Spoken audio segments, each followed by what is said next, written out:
Nagaan keenya bakka jirtan maratti sinaa qaqqabu jenna. Kabajamtoota daawwattoota keenya ETV Afaan Oromoorraa odeeffannoon keenya bifa biyyaa bixataa gajimaataatti turmaata sa'aatii lamaaf odeeffannoo garaagaraa waa'ee bifa akkuma maqaasaa bifa biyyaa fakkaatan egaa kanneen garaagaraa isin biraan ga'uudhaaf har'as eegallee jirra.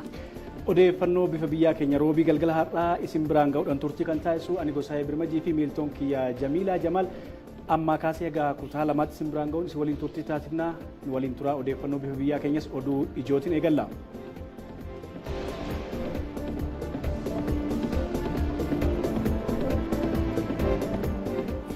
Biyyoonni addunyaa gama kibbatumsa waloo nagaa fi badhaadhina isaanii cimsuun hojjechuu akka qaban ministeerri dhimma alaa Itoophiyaa Geediyoon Ximootiyoos ibsan.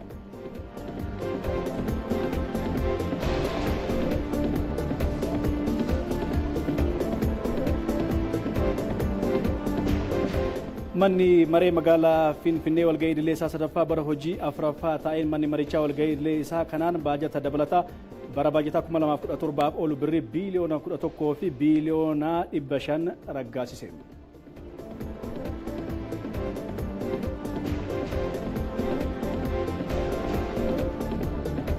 Maddiin alaatiin Siriyaatti walitti bu'iinsa hidhattoota mootummaa mormanii fi humnoota nageenyaa gidduu uumameen namoonni 13 ajjeefamuun himame.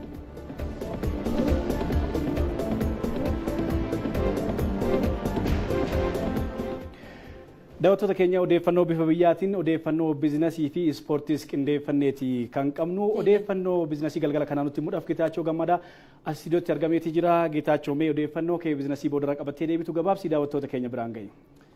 Tole galatooma Jamiilaa fi Gosaayeen odeeffannoon biizinasii keenya galgala kanaa agarsiisni Itoophiyaan oomishtuu bara 2017 sanbata dhuftu ifattee magaalaa Finfinneetti kan banamu ta'u ministeerri indaastirii beeksisuusaa akkasumallee dhaabbanni Saamsang baatiiwwan itti aananitti galiiwwan argachuuf karoorfatee ture kan inni milkoofne ta'uu beeksisuusaa odeeffannoon kan biraallee jira oduun biizinasii kan biraallee waan jiruufi kanaaf kan kana fakkaatan gara booddeetti qabannee kan walitti deebinu ta'a.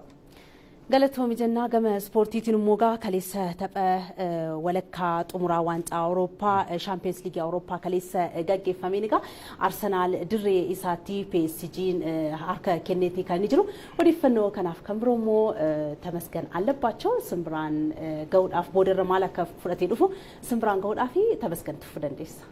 Galatooma Jamiilaa fi Gosaa egaa akkuma Jamiilaan kaaftee waancaan Shaampiyoons Liigii Awurooppaa walakkaa xumurarra qaqqabeeti kan jiru kaleessa Emireetsitti Arsenaal Paaris Seent-Jerman waliin taphni taasisee haalaan eegamaa ture dirree isaa alatti kan taphate kilabiin Luis Enrique Paaris Seent-Jerman 1-0 injifachuudhaan gara Faransaayitti deebi'eera. Taphni deebi'e ammoo torbee ittaanutti kan gaggeeffamu ta'a. Har'as taphni walakkaa xumuraa tokko Baarselonaatti kan gaggeeffamu ta'a.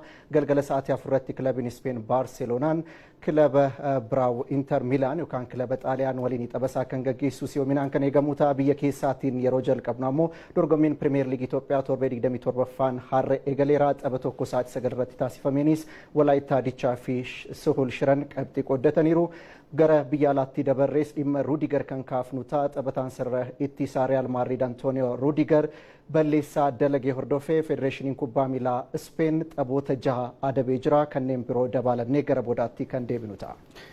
Tamasgeen guddaa galatoomii odeeffannoo kee boodarra qabattee akka deebitu abdii qabna. Yeroo gaarii.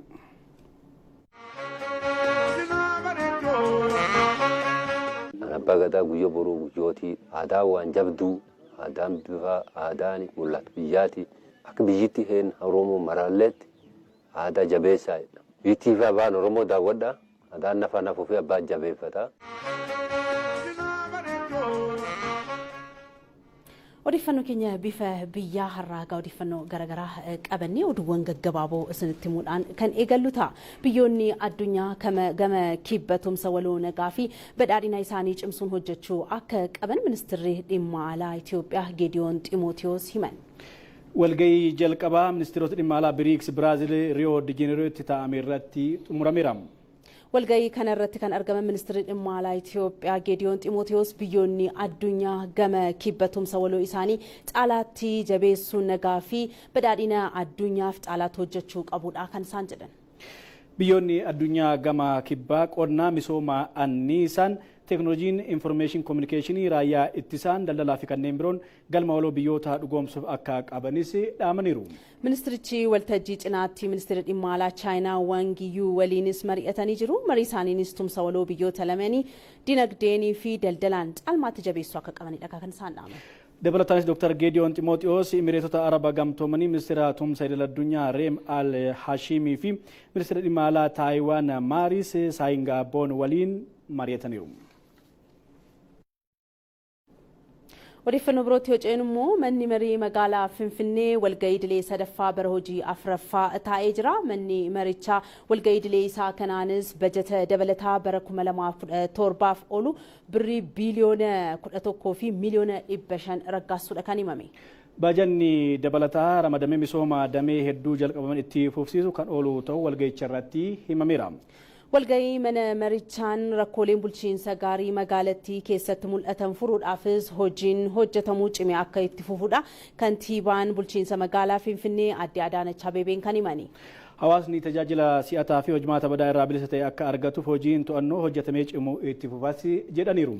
Manni marichaa walgahii isaa idilee kanaan muudamaawwan garagaraas kan raggaasisee yoo ta'u buruma kanaan Aadde Qoonjit Dabalaa hooggantuu biiroo dhimma dubartootaaf daa'immanii fi dhimma hawaasummaa obbo Awwaluu Mohaammed Umar hoogganaa biiroo innoveeshinii fi teeknooloojii magaalaa Finfinnee Aadde Aayishaa Mohaammed Adammoo koomishinara koomishinii investimentii magaalaa Finfinnee fi injiinar Hiwot Saamu'eel daayireektara olaanaa abbaa taayitaa ijaarsaa fi to'annoo ta'uun muudamaniiru.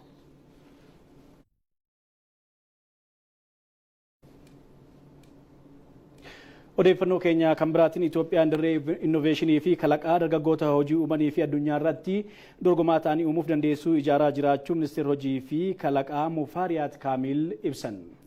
Walgahiin ministeerota barnoota ICT fi ogummaa innoveeshiniin Afrikaa bara 2025 mata duree jaarraa 21ffaatti Afrikaa barsiisuu fi gahoomsuu jedhuun kan ta'ame.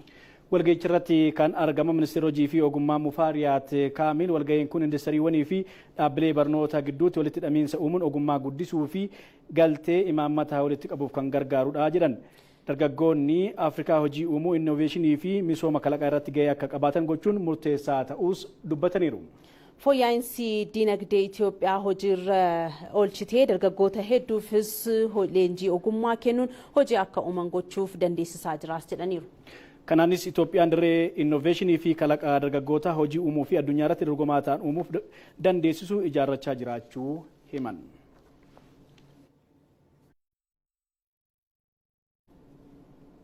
Giddugalli haaromsaa fi ogummaa hidhattoota duraanii naannoo Tigraay sadaffaan banamuun leenjitoota 400 leenjisuu eegaluu isaa koomishiniin haaromsa biyyaalessaa beeksiseera. Giddugalli naannichaatti haaraa baname kun godinaalee lixaa fi giddugaleessaaf tajaajila kennuu akkaataa danda'uun qophaa'uu isaatu himame. Loltoota duraaniif leenjii haaromsa barbaachisu kennuun uummatatti akka makaman taasisuudhaan qaama waliigaltee Piriitooriyaa ta'uu koomishinara ittaanaa koomishinii haaromsa biyyaalessaa Birgaadeer Jeneraal Darribee Makuriyaan himan. Kunis qindoomina mootummaa federaalaa fi naannichaatiin hojjetamaa kan jiru ta'uunis eerameera. Leenjiin haaromsaa kennamuu qaama hundaaf faayidaa kan argamsiisu ta'uu kan ibsan leenjitoonni EBC'f yaada kennaniin tokkoon haala duraan keessa turan keessaa ba'uun hojiilee misoomaa keessatti hirmaachuun biyya isaanii tajaajiluuf fedhii qabaachuu ibsaniiru. Leenjichi hojiilee adda addaa keessatti hirmaachuuf kan isaan kakaasu ta'uu eeruudhaan hawaasatti makamuun hojiilee misoomaa keessattis kan hirmaatan ta'uudha kan mirkaneessan.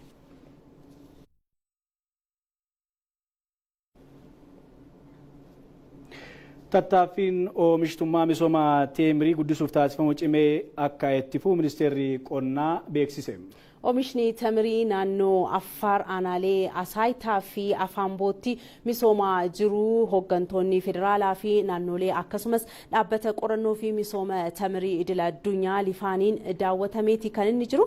Ministeerri qonnaa dhaabbata qorannoo fi misooma tamirii lifaa Imireetota Arabaa gamtoomanii waliin ta'uun misoomsuun tamira babal'isuudhaaf qorannoowwan gaggeessaa akka jirus deetaan ministeera qonnaa Dr. Ifaa mul'ataa himan.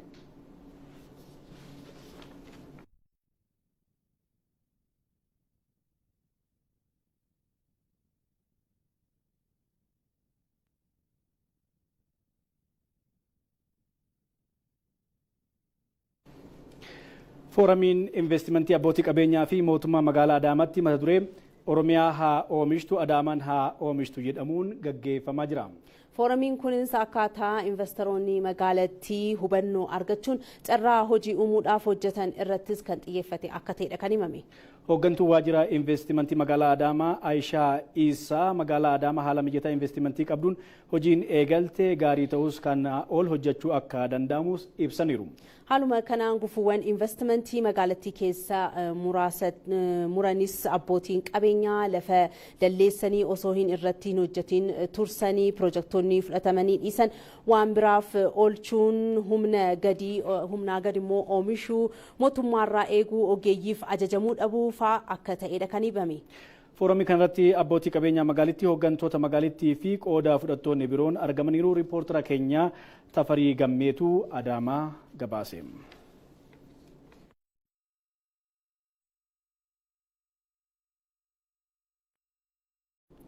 Odeeffannoon keenya bifa biyyaa ITV Afaan Oromoo irraa itti fufee jira. Daawwattoota keenya isinis bakka jirtanitti gaahnu daawwachaa oomishaaf tajaajila keessan beeksifadhaa isiniin jecha odeeffannoon keenya ammas itti fufaa oduuwwan maddeen alaarraa argannetti kan ceenu ta'a.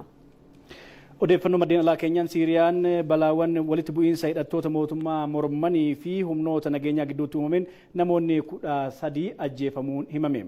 Gareewwan lamaan halkan edaa walitti dhukaasaa buluudha. Ajaans France Press kan gabaasee jiru walitti bu'iinsi kun hidhattoota mootummaa morman kanneen Duruuz jedhamanii fi hidhattoota mootummaa deeggaran irratti gidduutti qarqara magaalaa guddittii biyyattii Damaskaatti kan mudate ta'uudha. Dhaabbanni oduu Siiriyaa Sanaa jedhamu ibsu isaa kan himame.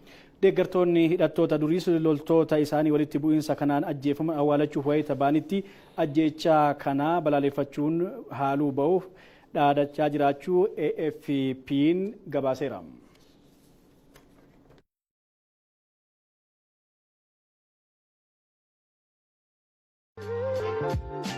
Chaanaaliin ETV Afaan Oromoo tamsaasa sa'aatii 24tiin oduu sagantaalee barnootaa fi bashannanaa isin biraan gahaa jira. ETV'n Afaan Oromoo dhimmoota hawaasa biyyattii hundaa keessummeessuudhaan kan uummanni biyyattii hundi keessatti of ilaalu ta'aa dhufeera. Chaanaaliin keenya odeeffannoo tamsaasuudhaan ijaarsa biyyaatiif gumaachaa jira. Tamsaasa keenyaan aadaa fi aartii, dhimmoota seeraa, ispoortii akkasumas dhimmoota Afrikaa fi addunyaa hedduu keessummeessina. ETV'n Afaan Oromoo bakka hundatti argama. Chaanaaliin ETV Afaan Oromoo tamsaasa sa'aatii 24tiin oduu sagantaalee barnootaa fi bashannanaa isin biraan gahaa jira. ETV'n Afaan Oromoo dhimmoota hawaasa biyyattii hundaa keessummeessuudhaan kan uummanni biyyattii hundi keessatti of ilaalu ta'aa dhufeera.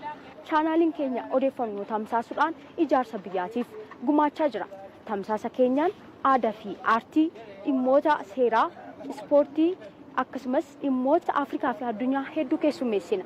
ETV'n Afaan Oromoo bakka hundatti argama.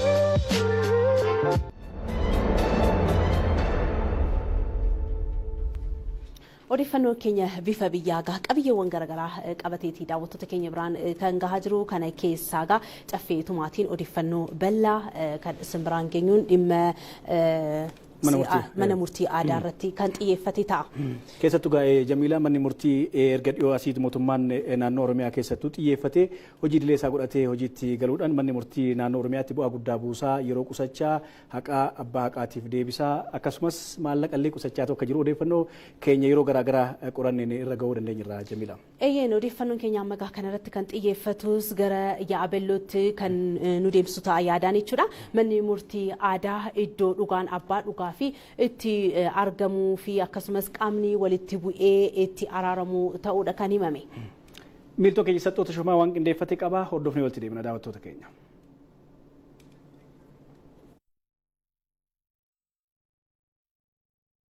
Kenni tajaajila mana murtii aadaa saffisaa baasii kan hin qabnee fi iddoo dhugaan dhokatte itti mul'attu namni ragaa sobaa qindeessuu ittiin injifanne ta'uutu himamaa fi manni murtii aadaa magaalaa Yaabelloos walimannaa haadha manaa fi abbaa manaa hanga yakkoota gurguddoo jedhaman akkaataa aadaan falakaa'u irratti argama. Mana himachuu dhufee dubbii heena gara jaaroleen hin laallaa jette dubbii heena achi deebisanii jiranii. Gara mana murtii aadaa dhufee ini malee am jaaroleen dammoo dubbii keessanii nutti laal jettee ollaan nu deebistee jirti. Nalleen dassa jedhee. Amma ollaa dhimmi jiru warra lamaa wal dhabe dhiirsaaf niitii lamaa wal dhabe dhimma isaanii ollaan laallaa. Dhimmi dhiirsaaf niitii wanni ollaan laalaniif wanni guddoon dhiirsaaf niitiin kabaji guddaa walii qabanii gumii as geettee tan dura dubbachuu akkasumas waan namni hin dandeenye jira waan gulantaa ishii yaada booranaa gulantaa jedhanii waan dubartii gulantaa irraa laala haadha manaa gulantaa irraa laalanii gulantaa warraa deebinye rakkoon teessammaanii maa wal dhabdanii maa wal millattanii waan jedha laaluuf dhumne mana murtii magaala Yaaballoo manni murtii Galatoomu nuu kenne sadarkaa ollaa kennaatti deebisee laaluufi. Manni murtii aadaa yeroo keenya nuuf qusata baasii nurraa xiqqeessa dhugaan kan abbaa dhugaatii jedhu hawaasti magaalichaa faayidaa mana murtii aadaa mi'eeffatan kenna tajaajila mana murtii idilee wal bira qabuun. Anu kanaan dura waan lafaatii fi asitti nama wali manne akkumsuun nam labsuun beeku labsuun caasaa labsuun cufu naayaamanii caasallee nama sakkaree warrilleen naa murteesse namma akkum beektaniin man murtii idilee sun yoo dhandhu waa nami taa'ee hin dubbatu waa keesseenanii waa dubbatan dubartiin waan keesseenan sun iyyuu hin dheetti. Walitti qaban mana murtii aadaa magaalaa Yaabelloo Gurraacha Nuuree dhimmoonni gurguddoo fi sasalphoon hedduun mana murtii aadaa kan dhufu yoo ta'u dhimmoota kanneeniif murtii sirrii kan kennamuu fi namoota walitti bu'an kanneeniif murtii kennuu qofa osoo hin taane dhumarratti akkaataa aadaan kan araarsan ta'us himaniiru. Aadun booranaatti namni dubbii argatellee araarame. Ha dubbii dhabee walitti araarame yoo fakkeenya namni gatii itti muranii jira namni qaqa itti muranii jira namni beesee walii kaffaluun jira yakkaan yakka hojjete sullee wal dhabee wal bira yaam aadummaan eegii walii galan guyyaa inni kaffalee walti man gatiin loo taate gatii sun aadaa waliin jedhe malee gatii hagana misaale loon sadii loon shanillee hin jedhan amma walirra fudhatan wani walirra fudhatan xiqqoo aadaa namni tokko fakkeenya dhayoo mataa dhoose qara fiixee sacumaa jedhani horii itti qala namni sun ree itti qala dhiigi saba kun deebisuuf ree itti qala kayyoo itti qaluu baatu loon adabamu adabii loon tokko. Manni murtii aadaa garaagarummaa guddaa mana murtii idilee irraa qabaachuu itti gaafatamtu waajjira dhimmoota gurmaa'insaa magaalaa Yaabelloo aadde Bukkaayyoo Habuu himaniiru. Manni murtii aadaa kun akkuma beekamu mana murtii idileetiin garaagarummaa baay'ee qaba. Manni murtii idilee yoo ilaallu amma yeroo hedduu namni wal dhabee dhufu ragaa fidaa'edha. Keessumaa dubartiin armaan dura tajaajila argachaa hin turre. Maaliif jennaan dubartiin haadhi manaatiif abbaa mana gaaf wal dhabanii ragaa haadhi manaatiif abbaa mana qabee rabbi qofa. Garuu yeroo adda addaa ragaa fidi jechuun yoo isaan wal dhabanii aqdabdii yeroo hin deddeebiti qarshiin qabdu baay'ee rakkachaa turte. Eegii ammoo naannoo waggaa 4 eegii manni murtii aadaa kun sadarkaa godinaatu akkuma godin keenya magaalaa kanaa dhaabatee dubartoonni baay'een tajaajila guddaa argatanii jiran. Dubbiin inni qaama seeraa dheetee bira deeme inni numa balleessaa fudhateeni adiin tantee adumenne wanni goonu. Manni murtii aadaa magaalaa Yaabelloo dhugaawwan dhokatan hedduu isaanii baasuudhaan namoota hedduu walitti araarsanii haqa abbaa haqaatiif kennanii jiru. Egaa keessattuu mootummaan naannoo Oromiyaa mana murtii aadaa labsiidhaan hundeessuu isaa rakkoowwan mana murtii idileetti mudatan keessattuu gama deddeebii abbaa dhimmaa kennina tajaajilaa saffisa qabu akkasumas immoo baasii hedduudhaaf hir'isuuf akka ta'ellee kan beekamudha.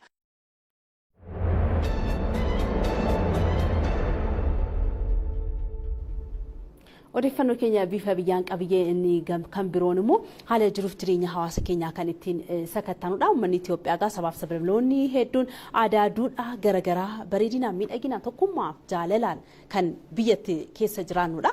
Kanaaf aadaawwan hedduu kan qabnudha. Kana keessaa gaa gara mursiitti malee yaada. Nutis odeeffannoo bifa biyyaa keenyaan qabiyyee keenya keessatti bifa jireenyaa jennee egaa akka sagantaa tokkotti qabanne hawaasni Itoophiyaa yookaan biyya kanaa maal keessa oolanii bulanii maal fakkaatu haala waliin jireenya isaanii aadaa isaanii maal fakkaata kan jedhudha. Akkumaatu jalqaba kaaste hawaasni mursii maal fakkaata waan jedhu irratti jiruuf jireenya isaa maal akka fakkaatu immoo hawwii taaffasaan wanna nu daawwachiistu qabdi daawwannee deebina.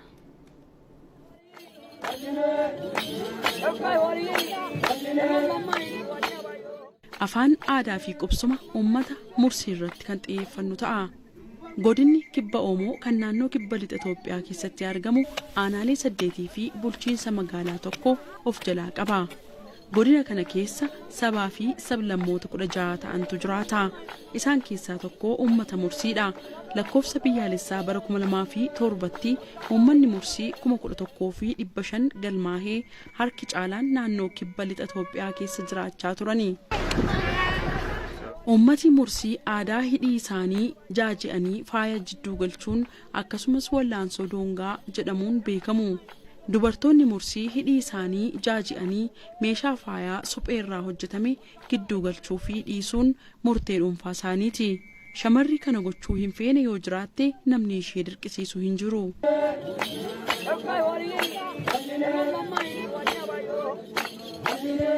Doongaa jechuun ulee jechuu yoo ta'u dargaggoonni Mursii lama gidduutti falmii uleen godhamus doongaa jedhuuni. Baay'ee hin beekamu malee shamarran Mursiis jabina isaanii kan ittiin sakatta'an wallaansoo ulaa jedhamu qabu. Lamaanuu waggaatti al tokko ganda Mursii keessatti dorgommii godhamudha. Dargaggoonni uleen shamarran ammoo gumee harka isaaniin falmatu.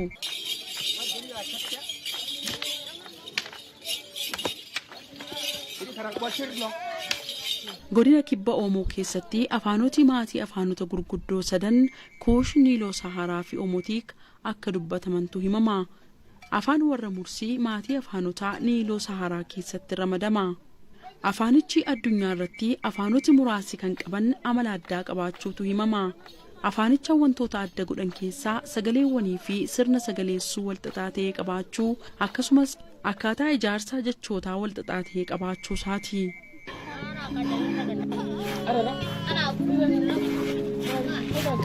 Lafa xiqqaa irratti uummanni afaanota 16 dubbatu wal makee jiraachuun isaa sababa afaanichi amaloota addaa akka qabaatu godhan keessaa ta'uutu ibsama.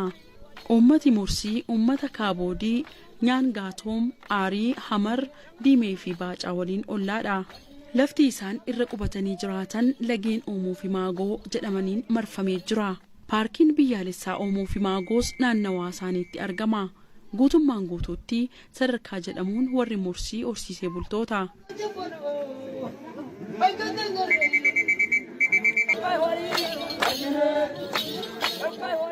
Uummanni Mursii sirna bulchiinsa aadaa mataa ofii qaba. Kunis uummatichi hooggantoota bakka garaagaraa qubatanii fi itti gaafatama adda addaa qaban akkasumas gosa adda addaarraa ta'an 4 qabu. Hooggansi waliigalaa uummatichi hedduminaan kan keessa jiraatu magaalaa Maakii jedhamtu qubatanii jiru. Hooggantoonni 4 itti gaafatamummaa abjuu hiikuu, sirna aadaa geggeessuu, eebbisuu, roobni yoo baduu uummata Mursii fi loowwan isaaniif kadhachuu akkasumas eebbisuun qooddatu. Cidhi sirna murteessaa uummatichaa yoo ta'u kan fuudhu nama loon kennaan kennuu danda'u qofa. Dargaggeessi fuudha kajeelli tokko warra intalaaf loon 37 kennaa kennuu qaba.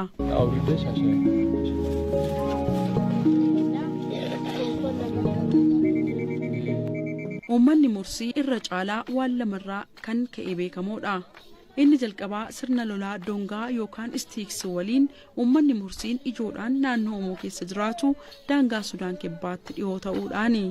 Tuuristoonni wayita daawwannaaf garasitti imalan namoonni irra caalaan isaanii gara buufata xiyyaaraa Jinkaatti balali'uun daandii isaanii jalqabu. Mursi kan beekaman sabaa fi sablammootaa naannoo Oomoo kibbaa keessa jiraatan kan Itoophiyaa kan saboota kibbaa sabummaa fi naannoo daangaa Sudaan kibbaa ta'uudhaani. Waraana isaanii fi hafuura aggaammii qabaachuudhaan beekamu. Egaan miidhagina biyyattii saboota ta'an keessaa tokko kan ta'e uummanni Mursii gochaa fi duudhaa adda addaa ta'een kan beekaman. Mursiin gosoota Itoophiyaa hawwataa ta'an keessaa isaan tokkodha. Har'aaf bifa jireenyaan waan xiqqoo isin hubachiisuuf yaalleerra. Caalmaatti dhaquun akka sabicha daawwattan gama keenyaan isin affeeruu jaallanneerra.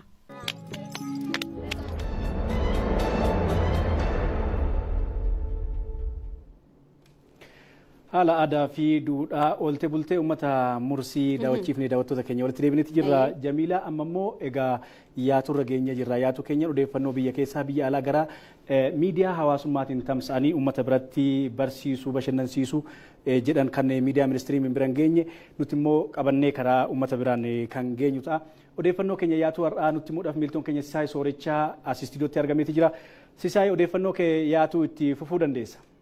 Guddaa galatoomaa Jamiilaa fi Gosaayee egaa odeeffannoo bifa biyyaa keenya yaatuudhaan har'a dhimmoota miidiyaalee hawaasaa irratti xiyyeeffannoo argatanii guyyoota darbanirraa jalqabee xiyyeeffannoo guddaa argatan keessaa dhimmoonni barsiisoo ta'an akkasumas immoo miidiyaalee idileedhaan akkasuma uwwisan argatiin maal fakkaatu kan jiran keessaa dhimmoota muraasa filannee kan daawwattoota keenya biraan geenyu ta'a. Dhimmi keenya inni jalqabaa ijoo taasifannee fudhannee dhimma kalaqaan wal qabateedha. Kalaqaan wal qabatee egaa akkuma beekamu yeroodha gara yerootti kalaqaan wal qabatee dargaggoonni sochiin isaan taasisaa jiran sochii olaanaadha. Keessattuu kalaqni yeroo ammaa kana dargaggoonni biyya keenya gochaa jiran keessattuu damee garaagaraatiin damee qonnaatiin akkuma tibba darbee daawwattoota keenya biraan gahaa turre damee qonnaatiin dargaggoonni sochiin isaan taasisaa jiran qonna irratti jijjiirama guddaa fida jiraachuudha.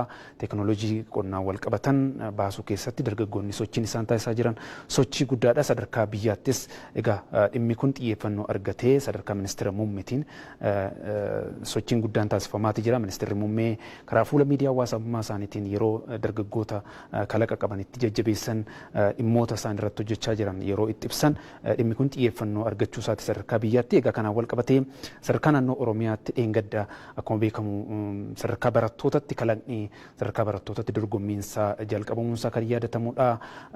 Magaalaa Adaamaatti dorgommii hooggansi biyyattiidha akkasumas hooggansi naannolee irratti argaman kan irratti dargaggoonni kalaqanii ittiin dorgomaa turuun isaanii kan yaadatamudha. Dorgommiin kun jalqabamuun isaatii dheengadda jalqabee dorgommiin kun guyyaa 4 kan itti fufuudha. Akkuma beekamu waliigalaan kalaqoonni 201 ta'an guyyaa dheengaddaatirraa jalqabee egaa wal dorgommii irra jiru. Kun agarsiisa guddaa yeroo ammaa kana dargaggoonni irratti wal dorgomaa jiranidha. Barattoonni keessattuu barattoonni sadarkaa barnoota sadarkaa lammaffaarra jiran akkasumas immoo sadarkaa qophaa'inarra jiran barattoonni itti morkachaa jiran. Gama teekinooloojiitiin keessattuu dargaggoonni yeroodha gara yerootti sochiin isaan taasisaa jiran olaanaadha.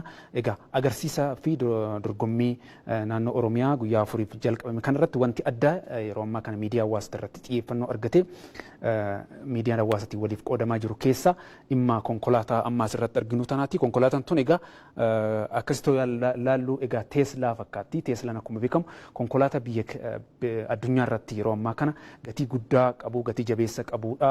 Elon Musk kaampaanii Elon Musk konkolaataa oomishtu keessaa. Egaa konkolaataan tun guyyaa dheengaddaatirraa jalqabee magaalaa Adaamaatti mul'atteeti jirti. Konkolaataan tunis dargaggoo tokkoon kan kalaqamte yommuu taatu Elon Musk akkuma beekamu konkolaataa garaagaraa biyya keenya keessas galuun isaatti kan yaadatamudha. Yeroo garaagaraatti miidiyaalee hawaasaa irratti dhimma xiyyeeffannoo argateedha. Egaa konkolaataa tana dargaggoon kun kalaqee yeroo ammaa kana miidiyaalee hawaasaa irratti deemaa jiraachuu isheeti. Dargaggoo Hamzaa Bashii jedhama. Dargaggoon kana konkolaataa tana kalaqee dargaggoo kutaa 9ti, barataa kutaa 9ti. Egaa kanaan dabalata magaala Galamsoo keessatti pooliiteeknikaa dhaqee egaa kennaa qabu kanaan konkolaataa tana kalaquu dandeetti jira. Konkolaataa tana yeroo sochoosu, yeroo namoota garaagaraatti agarsiisu miidiyaalee hawaasaa irratti yeroo ammaa kana xiyyeeffannoo argatee dargaggoon kun gara fuula duraatti haalli yoo mijateef wanta guddaa gochuu akka danda'u miidiyaalee hawaasaa irratti keessattuu karaa feesbuukii fi karaa instaagiraamiitiin namoonni garaagaraa waliif qoodanii yeroo itti waliif dabarsaa jiranidha. Kanaaf gara fuula duraatti dargaggoonni haalli mijannaaniif wanta guddaa uumuu akka danda'anidha. Egaa sadarkaa Teeslaa fakkaatuun konkolaataa kalaquun akka danda'amus dargaggoonni Oromiyaadha yeroo ammaa kana agarsiisaa jiru. Kun egaa miidiyaalee hawaasaatiin dhimma xiyyeeffannoo argatee gara fuula duraattis abdii biyyattii keessattuu teekinooloojiidhaan wal qabatee teekinooloojii kalaquudhaan wal qabatee dargaggoonni abdii qabaachuu isaanii kan agarsiisudha. Kun gara fuula duraatti wanta cimee deemuu qabuu fi akkasumas immoo muuxannoo guddaan irraa argamuu danda'udha. Kanaan dabalata yaatuu keenyan odeeffannoo yaatuu keenyan dhimmi biraa qabannee dhimma hulaa galaanaa argachuudha wal qabateeti. Morookoon egaa biyya hulaa galaanaa keessattuu karaa garba guddaa Atlaantikiin hulaa guddaa bal'aa qabduudha. Biyyoota naannawa ishee jiruun keessattuu biyyoota naannawa sahaalee jiran kanaaf guyyaa kaleessarraa jalqabee hulaa galaanaa akka argachuu danda'an kanneen akka Maalii, Burkina Faasoo, Niijeer fa'aatti akka hulaa galaanaa argachuu danda'anii fi karaa garba guddaa Atlaantikiin hulaa galaanaa argachuu akka danda'an guyyaa kaleessaa ifoomsuu isheedha kan yaadatamudha. Kanaan wal qabatee yeroo ammaa kana miidiyaalee hawaasaa irratti egaa dhimmi kun ajandaa guddaa ta'ee miidiyaaleen biyya keessaa namoonni biyya keessaa barreessaa jiru. Fakkeenyaaf Itoophiyaan egaa hulaa galaanaa argachuudhaaf sochiin isheen taasisaa jirtu kun fakkeenyummaa guddaa ta'uu isaati. Morookoon haalli amma itti adeemaa jirtu kun biyyoota ollaa isheetiif oduu guddaan isheen qabattee baatee dhufte kun Itoophiyaadhaafis gara fuulduraa biyyoonni ollaadha. Itoophiyaadha carraa akkasii Itoophiyaadhaaf kennuu akka danda'anidha. Miidiyaalee hawaasaatti ajandaa ta'ee kan ka'e guyyaa kaleessatti irraa jalqabee dhimmi kun miidiyaalee hawaasaa irratti dhimma guddaa ta'ee ka'aa jirudha. Egaa biyyoonni kunniin biyyoonni naannawa saalee kunniin carraa amma argatan kanaan carraa Morookoon kennite kanaan dinagdee isaanii walitti dhamiinsa dinagdee naannawa isaanii jiru guddisuu keessatti shoorri inni qabu guddaa ta'uu isaati. Egaa miidiyaalee hawaasaatiin kan deemaa jiru dhimmi kun egaa miidiyaalee hawaasaatiin dabalata miidiyaalee idileetinis yeroo ammaa kana guyyaa kaleessatti irraa jalqabee dhimma ajandaa guddaa ta'ee deemaa jirudha. Kun Itoophiyaadhaaf abdii guddaa ta'uu isaatis wanta irraa baratamudha. Ajandaa keenya isa sadaffaatti yommuu dabarru dhimmi miidiyaalee hawaasaa irratti yeroo ammaa kana ajandaa guddaa ta'ee deemaa jiru dhimma saatalaayitii asirratti arginu tanaati. Saatalaayitiin tun egaa saatalaayitii bosonni gurguddaan eessa akka jiru adda baasuudhaaf karaa hawaatti furguugfamteedha. Saatalaayitiin tun egaa bosonni eessa akka jira bosonni kaarbanii ofitti harkisuu danda'an jijjiirama qilleensaa keessatti bosona gurguddaa shoora guddaa qaban adda baasuudhaaf saatalaayitii gargaartudha. Saatalaayitiin tun egaa bosonni addunyaarra jiran gurguddaan eessa jiru keessattuu jijjiirama qilleensaa keessatti haalli dhiibbaa taasisaa jiru adda baasuudhaaf egaa saatalaayitiin tun guddaa akka gargaartudha. Saatalaayitiin tun egaa yeroo tokkotti hanga si'a 15 hanga 16 ofirra naanna'uudhaan bosonni eessatti bosonni gurguddaan kaarbanii ofitti harkisuu danda'an eessatti argamu jechuudhaan adda baasuu kan dandeessu saatalaayitii guyyaa kaleessarraa jalqabee dhimma ajandaa guddaa taatee miidiyaalee hawaasaa irratti deemaa jirtudha. Saatalaayitiin tun hawaatti furguugsamuu isheetiin wal qabatee hanga bosona tiriliyeena 1.5 gahu adda baasuu akka dandeessuu fi kunis egaa keessattuu daldala kaarbanii keessatti shoora guddaa akka baachuu danda'u. Egaa teekinooloojiin amma gara hawaatti ergame kuni kanaaf kuni gara fuulduraatti namoonni bosona irratti hojjechuu danda'an biyyoonni bosona irratti hojjechuu danda'an saatalaayitii kanaan adda bahanii saatalaayitii tanaaf saatalaayitiin tun odeeffannoo ishee kennituun bosonni guddaan yookiin immoo kaarbanii korbanii harkisuu danda'an eessatti argamu jechuudhaan adda baasuudhaaf saatalaayitiin tun teekinooloojiin kun amma yeroo ammaa kana shoora guddaa akka baachuu danda'u miidiyaalee hawaasaa irratti dhimma guddaa ta'ee ajandaa guddaa ta'ee deemaa jirudha jechuun ni danda'ama. Jamiilaa fi Gosaayee gara keessanitti deebiseera. Galatoomii Siisaay Sirichaa odeeffannoo bal'aa daawwattoota keenya biraan geesse egaa odeeffannoo bifa biyya keessaa gayaatuudhaan egaa Siisaay kan ga'e keessaa inni baay'ee egaa kan hawwattoo ta'an inni kan biroon immoo ulaa galaanaatiin wal qabate egaa Itoophiyaan biyya ulaa galaanaa argachuu qabdu gama baay'ina uummataatiin akkasumas seerri idil addunyaallee kan isheef ayyamudha. Biyyoonni garaagaraa immoo garuu akkasiin itti fayyadamtu seerri isheedhaaf eeyyamu kana akka isheen hojiirra oolchituuf kan hin eeyyamne jiru. Kanaaf Morookoo irraa immoo biyyoonni kanneen biyyoonni ollaa keenyas Morookoo irraa muuxannoo fudhatanii nuufillee ulaa galaanaa nuuf eeyyamu jennee abdii qabna. Inni kan biraa barataan kutaa 9 konkolaataa modeela haaraa yeroo ammaa kana gabaarra jiru oomishuu isaati kan nama ajaa'ibsu. Jamiila dargaggoonni deeggarsa argatan namoonni isaan itti jiraatan biyya keenyattis waan jabaa hojjechuun akka danda'amu dargaggoo kutaa 9 kun nutti agarsiisaa jira. Walumaa galatti isaa odeeffannoo bifa biyyaa isaatiin odeeffannoo guddaa nu biraan ga'e ulfaadhu jennase. Ulfaadha.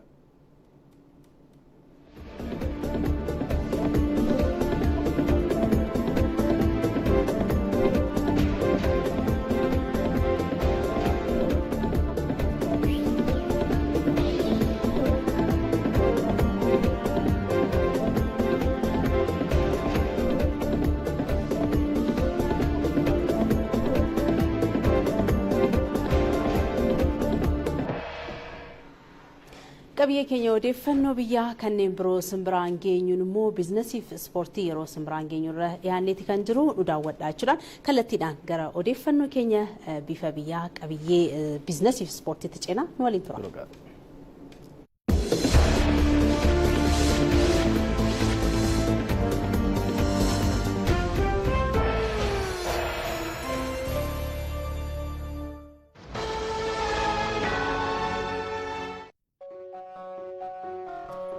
Maatiin itti beek hegeree jireenya ijoollee isaa har'a utubaa kan itti ifaajne akka bu'aa buusu buddeeni nu quubsu akka tolu hojiin keenya bu'aadhaan akka xumuramu jireenyi keenya borii akka miidhagu qusachuun har'a haa jalqabu. Hawaasi qusannaa adeeffate dhaloota ijaara biyyas ni guddisa. borii rakkina irraa walaboome dhugoomsa.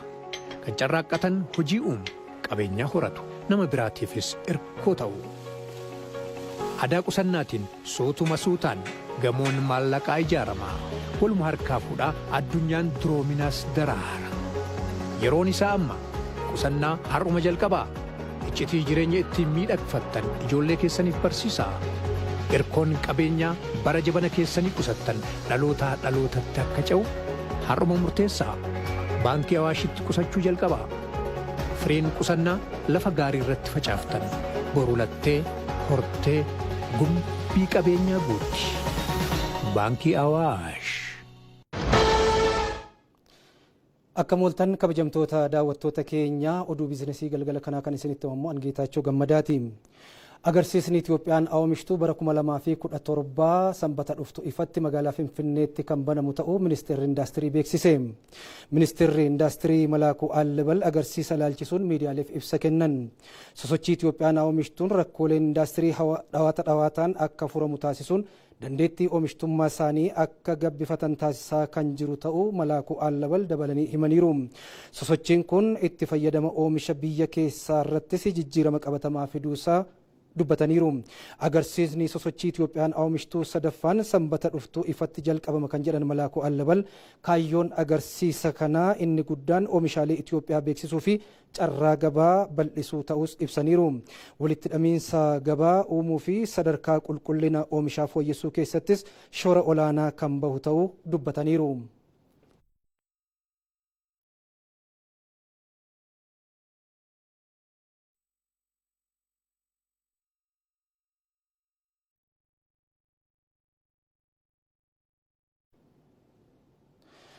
Birriin tiriliyoonni 4.1 ol karaa teelee birriitiin daddabarfamuu Itiyoo Teleekoom beeksise.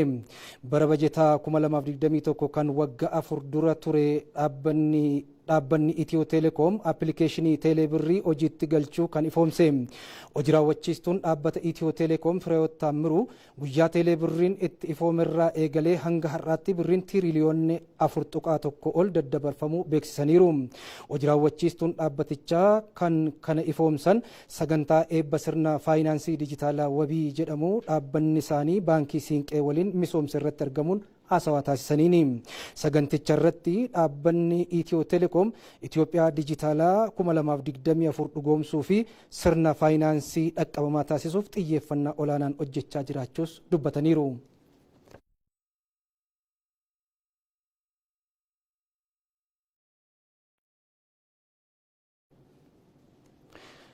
Morookoon biyyoota Sahaliif ulaa galaanaa iyyamuun ishee himame. Biyyoonni Sahalii Maalii, Niijer, Burkina Faasoon kan dura ulaa galaanaa dhabanii rakkachaa turaniiru. Morookoon biyyoonni Sahalii ulaa galaanaa irraa fagaatanii jiran kunniin karaa buufata doonii isheen garba Atlaantikii ba'uu akka danda'an karra galaanaa iyyamteetti. Tarkaanfiin kun sosochii daldala biyyoota kunneenii fi tokkummaa daldalaa akkasumas dinagdee naannoo isaanii cimsuuf kan argamu ta'uun eerameera. Morookoon karoora kana kan bara 2023 dursitee ifoomsite kan turte akka ta'es himameera. Biyyoonni Sahalii kunneen misooma bu'uuraa Morookoon hojjettetti akkasuma karaa buufata doonii dahalaa garba Atlaantik akka fayyadamaniif carraa karra galaanaa argataniirus jedhameera. Kallattiidhaan gabaa idil addunyaa akka argatanii fi rakkoo karaa galaanaa dhabuun kanaan dura rakkachaa turan jalaas kan ba'an ta'us gabaasni Reuters mul'iseera. Burkina Faasoo, Maalii fi Niijer gurmuu dinagdee Afrikaa bahaa ECOWAS jalaa bahanii biyyoota gamtaa mataa isaanii uummatanii jiraatanidha.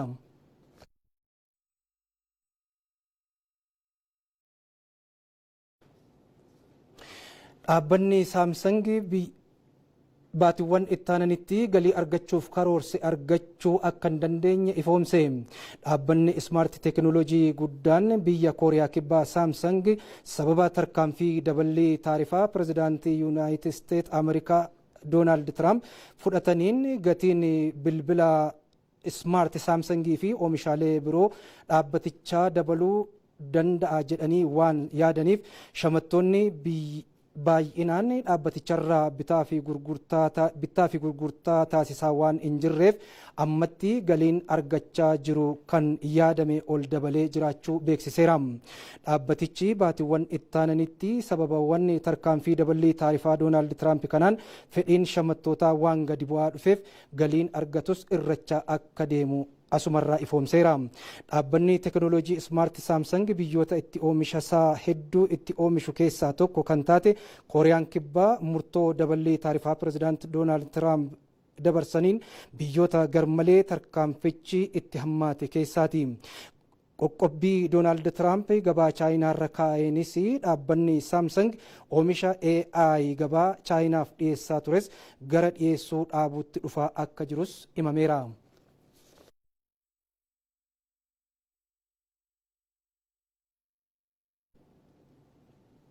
Agarsiisni egaan kabajamtoota daawwattoota keenya oduun biizinasii keenya galgala kanaa kanuma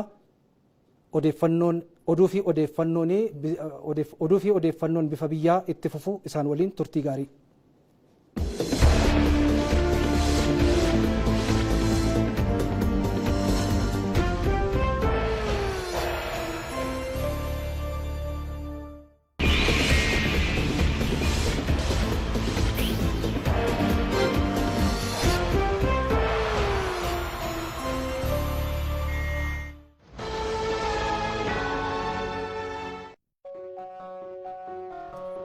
Maatiin itti beek hegeree jireenya ijoollee isaa har'a utubaa. Kan itti ifaajne akka bu'aa buusu. Buddeenni nu quubsu akka tolu. Hojiin keenya bu'aadhaan akka xumuramu. Jireenyi keenya borii akka miidhagu qusachuun har'a haa jalqabu. Hawaasi qusannaa adeeffate dhaloota ijaara biyyas ni guddisa. Borii rakkina irraa walaboome dhugoomsa. Kan carraaqqatan hojii uumu qabeenyaa horatu nama biraatiifis irkoo ta'u. Aadaa qusannaatiin suutuma suutaan gamoon maallaqaa ijaaramaa waluma harkaa fuudhaa addunyaan duroominaas daraara. Yeroon isaa amma qusannaa har'uma jalqabaa iccitii jireenya ittiin miidhagfattan ijoollee keessaniif barsiisaa. Irkoon qabeenyaa bara jabana keessanii qusattan dhalootaa dhalootatti akka ce'u har'uma murteessaa. Baankii Awaashitti qusachuu jalqabaa. Firiin qusannaa lafa gaarii irratti facaaftan boru lattee hortee gumbii qabeenyaa guutti. Baankii Awaash. Irra deebi'uun harka fuunee akka mul'atan kabajamtoota daawwattoota keenyaa bifa biyyaarraa gara odeeffannoowwan ispoortiitti ceena. Pirimeer Liigii Itoophiyaa torbeen 27ffaan har'a eegalameera. Tapha sa'aatii 9 irratti isteediyeem Yuunivarsiitii Hawaasaatti taasifameen Walaayittaa Diichaa fi Sool Shiran qabxii qooddataniiru. Taphichaan Biraanuu Addaamuun galchii Sool Shiree akkasumas Tsaggaayee Biraanuun ammoo kan Walaayittaa Diichaa lakkoofseera. Kilaboonni sodaa liigicharraa gad bu'uu qaban lamman Adaamaa fi Yuunivarsiitiin Olwaaloo Addigiraat ammoo sa'aatii 12 irraa eegaluun tapha isaanii taasisaa jiru. Liigichaan guyyaa boru bunni Itoophiyaa Dirree Dhawaa waliin akkasumas Faasiil Hadiyyaa Hosaanaa waliin taphni taasisaniis si'oomnaan eegama.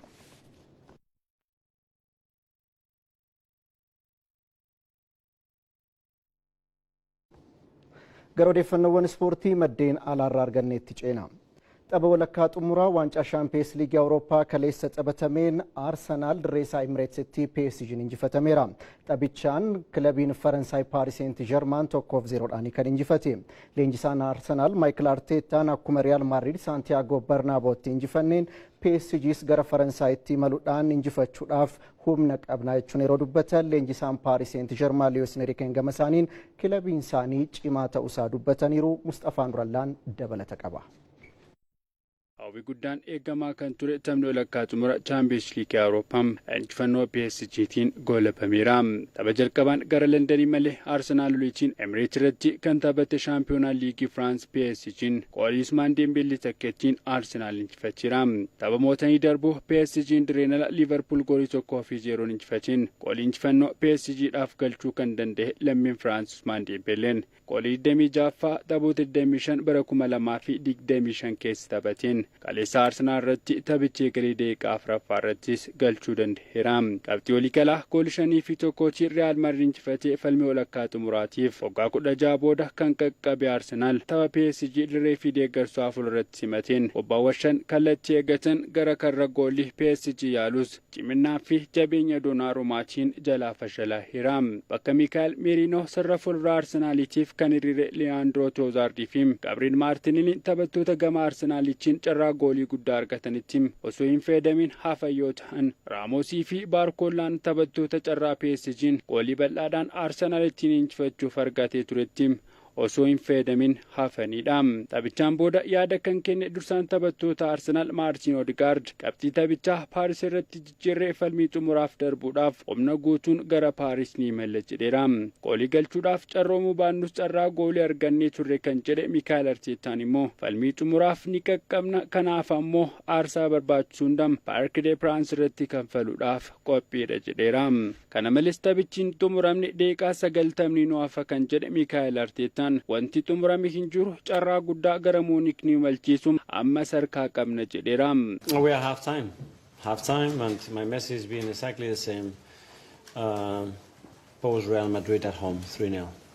Is we have to go to Paris and win the game. Tapha kaleessa Arsenaalitiin injifatan dabalatee kilaboota Ingilaand bara kana Chaampiyoons Liigii Awurooppaatiin hirmaatan Liverpool, Aston Villaa fi Manchester City kan injifate leenjisaan PSG Luis Enrique PSG'n kilaboota taphattoota ciccimoon guutameedha. Arsenaal Paark de Piraans irratti qabxii jijjiiree injifachuudhaaf akka yaanna jechuutiin akeekkachiisaniiru. Me parece que el primer objetivo del primer partido se ha conseguido. Taphootni walakkaa xumuraa Chaampiyoons Liigii Awurooppaa har'asitti fudhaan yeroo gaggeeffamu Baarseloonaan dirree isaatti Inter Milaan waliin taphata. Inter Milaan taphoota 3 darban goolii osoo hin lakkoofsi uumamuu isaa hordofee Baarseloonaan immoo waancaa Koppaa del Rey injifateetii tapha har'a kan taasisu Nuro Amaanoon dabalata qaba. Resa molta ilusió. Final la meva primera semifinal i de molts de l'equip també. Champions League Awurooppaa bara kanaatiin kilaboonni tilmaama shaampiyoonummaa olaanaa argatan Baarseloonaa fi Inter Miilaan har'a walakkaa xumuraatiin isteediyeemii Oloompiikii irratti hojii morkatu. Baarseloonaan waancaa Koppaa del Reytiin Real Madrid injifatee erga shaampiyoonii ta'ee guyyaa muraasa booda Inter Miilaan immoo taphoota 3 walitti aansuudhaan mo'amee imalli waancaa seereetiif taasisaa jiru erga jalaa gufatee booda tapha har'aatiin walitti kan dhufani. Intarnaashinaaliin nuusa xumuraa irratti Baayer Muunikiin injifateeti walakkaa xumuraatiif kan darbe. Erga sanii garuu ga'umsi isaanii gadi bu'e. Gareen Simoone Inzaagii erga ji'a gurraandhalaa Juventusiin goolii 1-0 mo'amee taphoota 13 otoo hin mo'amin imalaa turus torbaanuma 2 keessatti tibbana garuu Booloonyaa, AC Miilaanii fi Roomadhaan mo'amuun deeggartoota isaa gaddisiiseera. Kilabichi erga bara 2022 yeroo jalqabaatiifis taphoota 3 irratti goolii otoo hin galchin mo'ameera. Dogongora fakkaataa Baarseloonaa wajjin irra deebinaan immoo gatii kana caalu kaffaluu danda'u. Baarseloonaan taphicha irratti injifataa isaa dargaggeessa ganna 36 taphoota 48 irratti goolii 40 galche Roobert Lewandowski malee taasisus dirree dhabamuun isaa dhiibbaa addaa akka hin qabne tapha Real Madrid waliin ture irratti mul'ateera. Morkii Laaligaatiinis ta'u taphoota 5 Lewandowski malee taphatan goolii 19 galchuun injifataniiru. Akka waliigalaatti gareen Hansi Flick Baarseloonaan goolii galchuuf hedduu hin rakkatu jechuun ni danda'ama. Taphattoonni garichaa kanneen akka Laamiin Yaamaal, Raafiinaa, Daanii Olmoo fi Feeraan Toorees bara kana goolii 10 ol galchan har'as sarara ittisaa Inter Miilaan haalaan qoru. Duuban taphattoota sarara ittisaa 3 kan fayyadaman leenjisaan Inter Miilaan Simoone Inzaagiin kubbaan gareen isaanii ittiin injifatu immoo taphattoota sarara moggaarraa dhufaafi. Kana keessatti immoo Federico Di Marco, Dumfriisii fi Darmiyaan gahee olaanaa bahatu. Baarseloonaan immoo sarara moggaa mirgaa yoo dhiibban irratti uumame salphaatti goolii keessummeessuu akka danda'u gaafa ga'umsa addaa Veenoosonii fi Kariim Adeemiin mul'isaniin Doortimendiin 3-1 mo'amu mul'ateera. Balaa Inter Miilaan irraa gara Baarseloonaa dhufu kan ittisuu keessatti immoo shoorri taphataa sarara ittisaa garichaa Juuliyaas Koondee olaanaadha. dorgommiilee hundarrattuu goolii 51 irratti hirmaachuudhaan yeroo hin dagatamne Baarseloonaa wajjin dabarsaa kan jiruu fi gamanumaan baalaandooriidhaaf kaadhimamaa kan jiru Raafiinaanis tapha har'aa irratti garaagarummaa guddaa uumuu mala. Sarara gidduutti irratti immoo morkiin Peedirii fi Baareellaa gidduutti taasifamu hawwii guddaan eeggamaa jira. Ga'umsa Baarseloonaan bara kana agarsiisaa jiruuf kabaja akka qaban kan dubbatan leenjisaan Inter Miilaan Simoone Inzaagiin garuu sodaa tokko hin qabnu jedhaniiru. Siamo tutti entusiasti di quello che abbiamo fatto, della partita che andremo a giocare domani contro probabilmente.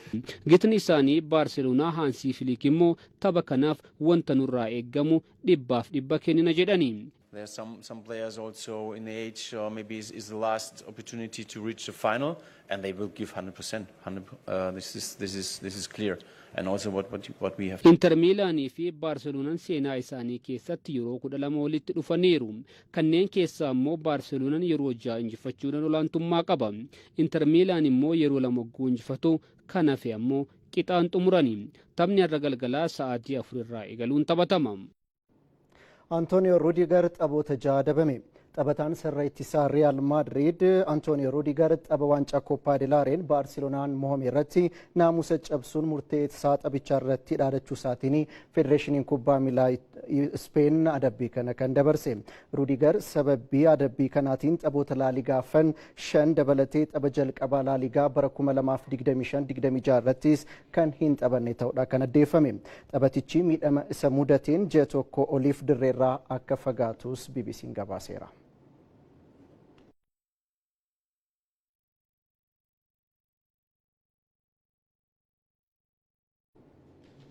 Kabajamtoota daawwattoota keenya bifa biyyaarraa odeeffannoowwan ispoortii gara keessanitti qaqqabsiifnee kan hordoftan fakkaata odicha waliin Tamasganaa Labbaachoon ture bakka jirtan maratti yeroo gaarii.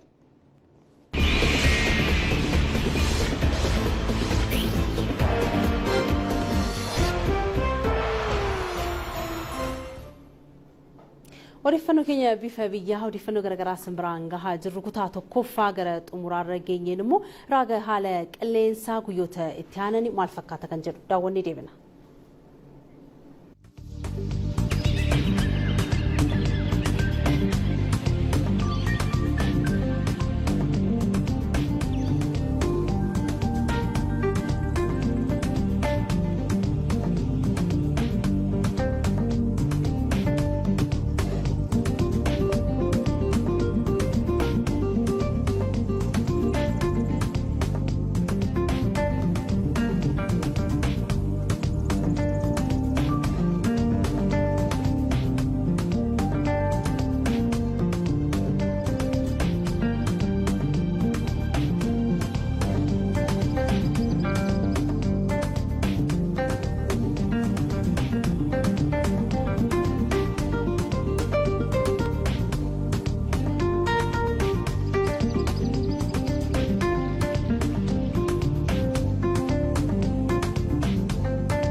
Daawwattoota keenya odeeffannoo bifa biyyaa keenya kutaa jalqabaa isin biraan gahaa turre qabiyyeewwan bifa biyyaa keenya biizinasii ispoortii yaatu meetirooloojiidhaan daawwattoota keenya biraan gahaa turre Jamiila kan jalqabaa asirratti xumura egaa kutaa jalqabaa immoo yeroo muraasan booda aniifatii keessummaa qabannee dhuka oduu keenya kutaa lammaffaa keenyan qabannee kan deebinu ta'a. Kutaa lammaffaa keenyatti odeeffannoo garaagaraa isin biraan geenyu keessaa dhukni oduu keenya har'aa immoo oomisha dammaa irratti kan xiyyeeffatu ta'a. Oomishni dammaa yeroo ammaa kana sadarkaa maalii irratti akka argamu akkasuma godinaalee garaagaraa naannoo Oromiyaatti oomishni isaa maal fakkaata kan jedhuu fi kanneen biroo yaadaanis gara godina Ilubbaaboriitti deemna akkasumas immoo keessummaas odeeffannoo dabalataa asirratti isin biraan gahuuf qopheeffanneerra booda irratti isin biraan kan geenyu ta'a.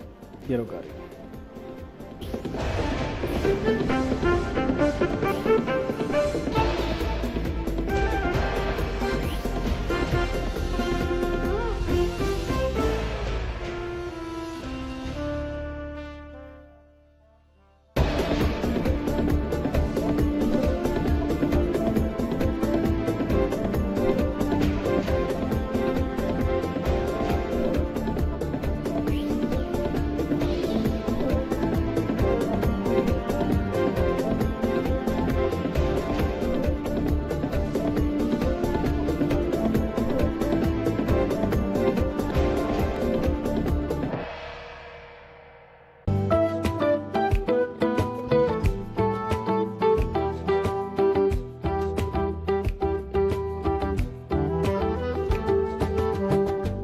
Koorporeeshiniin Biroodkaastingii Itoophiyaa qabiyyeewwan chaanaalota isaarratti riifoormiiwwan garaagaraa gaggeessaa jira.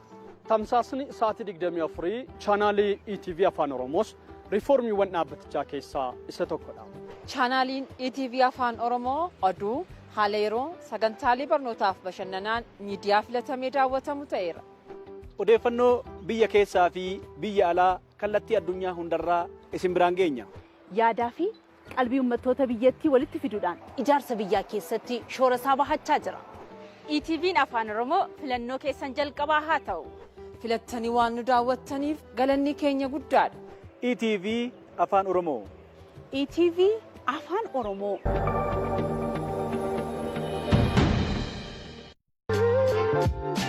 Chaanaaliin ETV Afaan Oromoo tamsaasa sa'aatii 24tiin oduu, sagantaalee barnootaa fi bashannanaa isin biraan gahaa jira.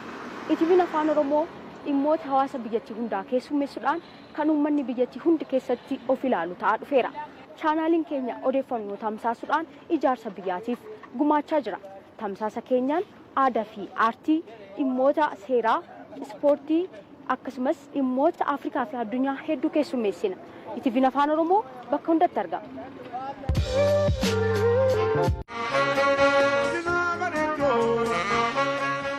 Abbaa gadaa guyyoo boruu guyyootii aadaa waan jabduu aadaan bifa aadaan mul'atu biyyaati akka biyyitti heen Oromoo maraalleetti aadaa jabeessaadha. ETV Afaan Oromoo daawwadha aadaan nafa nafuu fi abbaa jabeeffata.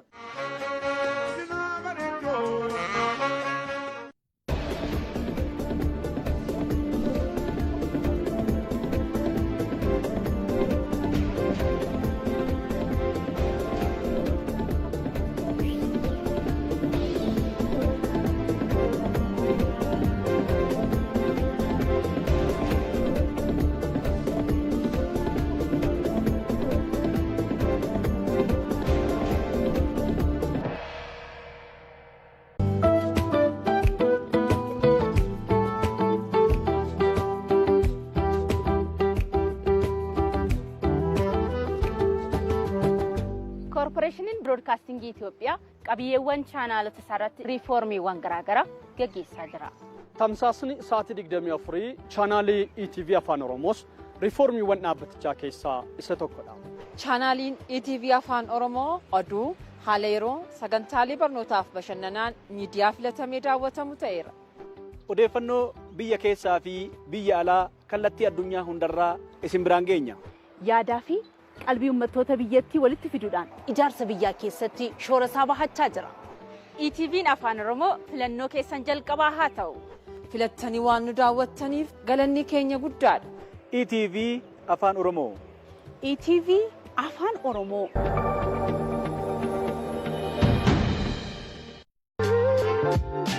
Chaanaaliin ETV Afaan Oromoo tamsaasa sa'aatii 24tiin oduu, sagantaalee barnootaa fi bashannanaa isin biraan gahaa jira. ETV'n Afaan Oromoo dhimmoota hawaasa biyyattii hundaa keessummeessuudhaan kan uummanni biyyattii hundi keessatti of ilaalu ta'aa dhufeera. Chaanaaliin keenya odeeffannoo tamsaasuudhaan ijaarsa biyyaatiif gumaachaa jira. Tamsaasa keenyaan aadaa fi aartii, dhimmoota seeraa, ispoortii akkasumas dhimmoota Afrikaa fi addunyaa hedduu keessummeessina. ETV'n Afaan Oromoo bakka hundatti argama.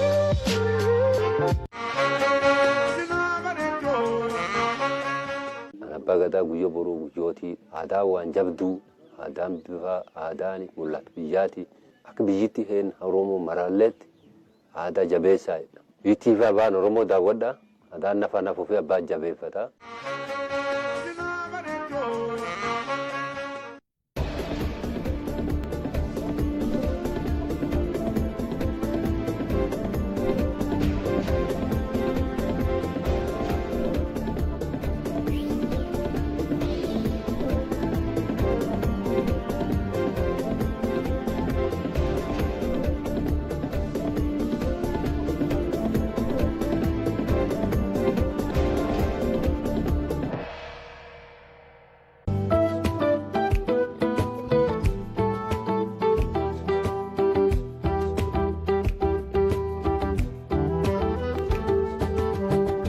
Koorporeeshiniin Biroodkaastingii Itoophiyaa qabiyyeewwan chaanaalota isaarratti riifoormiiwwan garaagaraa gaggeessaa jira. tamsaasni sa'aatii 24 chaanaalii ETV Afaan Oromoos riiformiiwwan dhaabbatichaa keessaa isa tokkodha. Chaanaaliin ETV Afaan Oromoo oduu, haala yeroo, sagantaalee barnootaaf bashannanaan miidiyaa filatamee daawwatamu ta'eera. Odeeffannoo biyya keessaa fi biyya alaa kallattii addunyaa hundarraa isin biraan geenya. Yaadaa fi qalbii uummattoota biyyattii walitti fiduudhaan ijaarsa biyyaa keessatti shoora isaa bahachaa jira. ETV'n Afaan Oromoo filannoo keessan jalqabaa haa ta'u. Filattanii waan nu daawwattaniif galanni keenya guddaadha. ETV Afaan Oromoo. ETV Afaan Oromoo.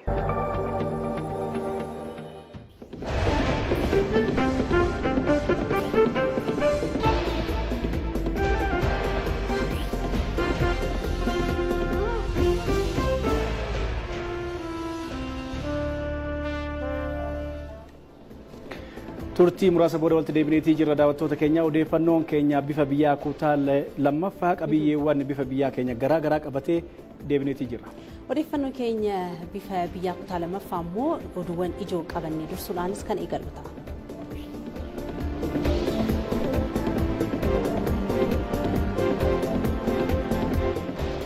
Biyyoonni addunyaa gama kibbaatumsa waloo nagaa fi badhaadhina isaanii cimsuun hojjechuu akka qaban ministeerri dhimma alaa Itoophiyaa Geediyoon Ximooxiyoos ibsan.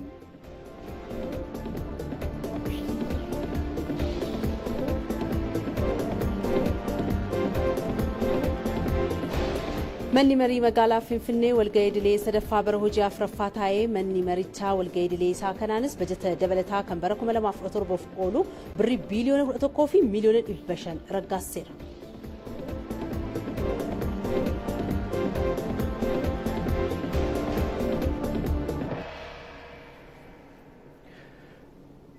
Odeeffannoo maddeen alaatiin waggaa 5ffaa waraanni Veetnaam xumura itti argate sirnoota garaa garaatiin kabajame.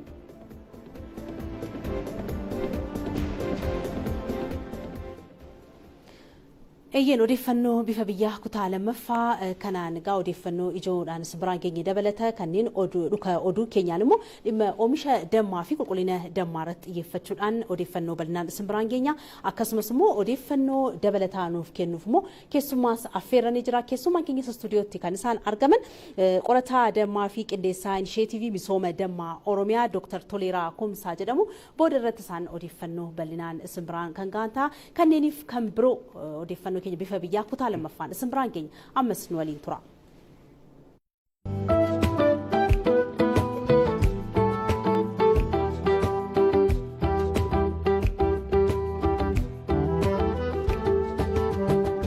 Koorporeeshiniin Biroodkaastingii Itoophiyaa qabiyyeewwan chaanaalota isaarratti riiformiiwwan garaagaraa gaggeessaa jira. Tamsaasni sa'aatii 24 chaanaalii ETV Afaan Oromoos riiformiiwwan dhaabbatichaa keessaa isa tokkodha. Chaanaaliin ETV Afaan Oromoo oduu, haala yeroo, sagantaalee barnootaaf bashannanaan miidiyaa filatamee daawwatamu ta'eera. Odeeffannoo biyya keessaa fi biyya alaa kallattii addunyaa hundarraa isin biraan geenya. Yaadaa fi qalbii uummattoota biyyattii walitti fiduudhaan ijaarsa biyyaa keessatti shoora isaa bahachaa jira. ETV'n Afaan Oromoo filannoo keessan jalqabaa haa ta'u. Filattanii waan nu daawwattaniif galanni keenya guddaadha. ETV Afaan Oromoo. ETV Afaan Oromoo. Odeeffannoo keenyas odeeffannoo gabaabinaan qindeeffanneen eegalla. Biyyoonni addunyaa gama kibbaatumsa waloo nagaa fi badhaadhina isaanii cimsuun hojjechuu akka qaban ministeerri dhimma alaa Itoophiyaa Geediyoon Ximooxiyoos ibsan. Walga'ii jalqabaa ministeerota dhimma alaa BRICS Biraazil Riyoo de Janeerootti taa'amaa ture xumurameeti kan jiru. Walga'ii kanarratti kan argaman ministeerri dhimma alaa Itoophiyaa Geediyoon Ximooxiyoos biyyoonni addunyaa gama kibbaa tumsa waloo isaanii caalmaatti jabeessuudhaan nagaa fi badhaadhina addunyaaf caalaatti hojjechuu akka qabanidha kan isaan dhaaman. Biyyoonni addunyaa gama kibbaa qonnaa misooma anniisan teekinooloojiin infoormeeshinii koominikeeshinii raayyaa ittisaan daldalaa fi kanneen biroon galma waloo biyyoota dhugoomsuuf akka qabanis dhaamaniiru. Ministerichi waltajjii cinaatti ministeerri dhimma alaa Chaayinaa Waang Yu waliin mari'ataniiru. Marii isaaniinis tumsa waloo biyyoota lamaanii dinagdee fi daldalaan caalmaatti jabeessuu akka qabanidha kan isaan kaasan. Dabalataanis Dr. Geediyoon Ximooxiyoos Imireetota Araba Gamtoomanii ministeera tumsa idil addunyaa Raam Al Haashimii fi ministeera dhimma alaa Taayiwaan Maariis Saangiyaa Boong waliin mari'ataniiru.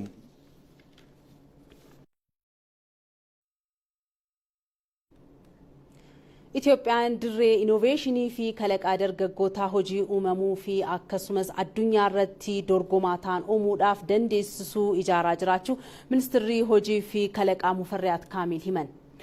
Walgahii ministeerota barnoota ICT fi ogummaa innoveeshinii Afrikaa bara 2025 mata duree jaarraa 21ffaa Afrikaa barsiisuu fi gawwamsuu jedhuun taa'amaa jira.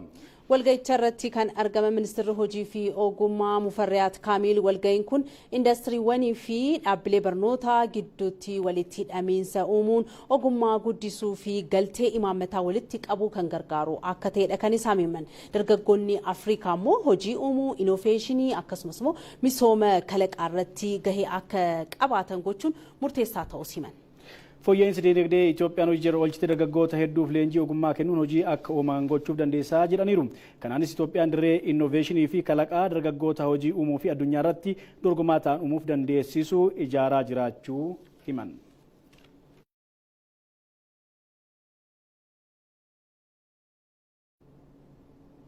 Giddugalli haaromsaa fi ogummaa hidhattoota duraanii naannoo Tigraay sadaffaan banamuun leenjitoonni 400 leenjisuu eegaluu isaa koomishiniin haaromsa biyyaalessaa beeksisee jira. Giddugala naannichaatti haaraa baname kun godinaalee lixaa fi giddugaleessa tajaajila kennuu akka danda'u qophaa'uu isaatu himameera. Loltoota duraaniif leenjii haaromsaa barbaachisu kennuun uummatatti akka makaman taasisuun qaama waliigaltee Piriitooriyaa ta'uu koomishinara ittaanaa koomishinii haaromsa biyyaalessaa Birgaadeer Jeneraal Darribee Makkuriyaa himan. Kanaanis qindoomina mootummaa federaalaa fi naannootiin hojjetamaa jiraachuu eeraniiru. Leenjiin haaromsaa kennamu qaama hundaa faayidaa kan argamsiisu ta'uu kan ibsan leenjitoonni EBC'f yaada kennaniin tokkoon haala duraan keessa turan keessaa bahuun hojiilee misoomaa keessatti hirmaachuun biyya isaaniitiif tajaajiluuf fedhii qabaachuu ibsan. Leenjichi hojiilee adda addaa keessatti hirmaachuuf kan isaan kakaasee ta'uu eeruudhaan hawaasatti makamuun hojiilee misoomaa keessatti kan hirmaatan ta'us mirkaneessaniiru.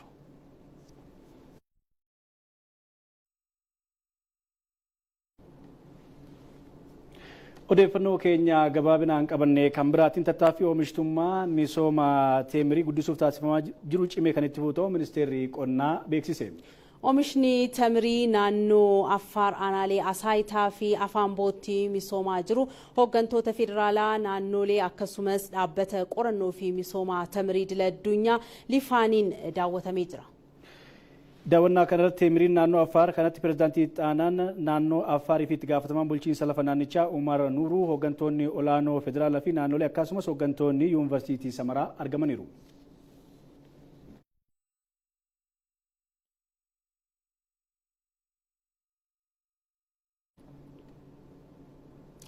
Odeeffannoon bifa biyyaatti dhufee jira. Isinis waliin jirtu waan ta'eef galatoomaa jecha odeeffannoo biyya alaarraa arganneen yoo ceenu immoo Siriyaatti walitti bu'iinsa hidhattoota mootummaa mormanii fi humnoota nageenyaa gidduutti uumameen namoonni 13 ajjeefamuun himameera. Gareewwan lamaan halkan edaa walitti dhukaasaa buluu Ajaans Firaansii gabaaseera. Walitti bu'iinsi kun hidhattoota mootummaa mormaan kanneen Duruuz jedhamanii fi hidhattoota mootummaa deeggaran gidduutti qarqara magaalaa guddittii biyyattii Damaskaasitti kan mudate ta'uu dhaabbanni oduu Siiriyaa Sana'aa jedhamu ibseera. Kanneen ajjeefaman dabalatas walitti bu'iinsa kanaan namoonni hedduun madaa'uu himameera. Deeggartoota hidhattoota Duruuz loltoota isaanii walitti bu'iinsa kanaan ajjeefaman awwaallachuuf wayita bahanittis ajjechaa kana balaaleffachuun haaluu bahuuf dhaadannaniiru jechuudhaan AFP'n gabaaseera.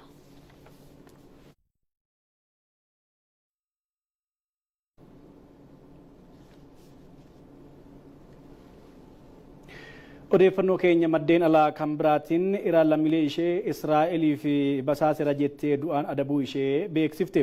Namtichi du'aan adabame kun Moosheen Laangarashiin kan jedhamu yoo ta'u, iccitii odeeffannoo nageenya Iraan dhaabbata basaasaa Israa'eliif Moosaadiif kan kenne ta'uun himameera. Namichi kun haleellaa fi aggaammiin Iraan irratti taasifamuu hedduu keessaa harka akka qabu mootummaan biyyattii ibseetii kan jiru ajjechaa akka lakkoofsa faranjootaa bara 2022 qondaalaa waraanaa olaanaa waraana guddaa biyyattii Revolutionary Guards jedhamu irratti raawwatameen kan qindeessan ta'uu manni murtii biyyattii ifoomseera.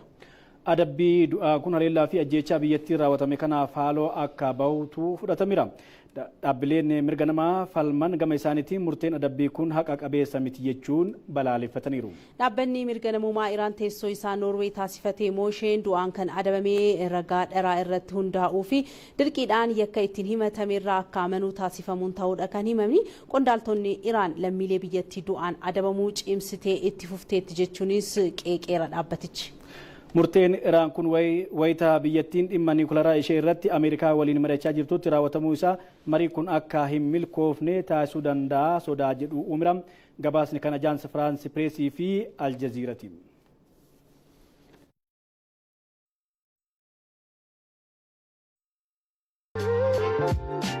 Chaanaaliin ETV Afaan Oromoo tamsaasa sa'aatii 24tiin oduu sagantaalee barnootaa fi bashannanaa isin biraan gahaa jira.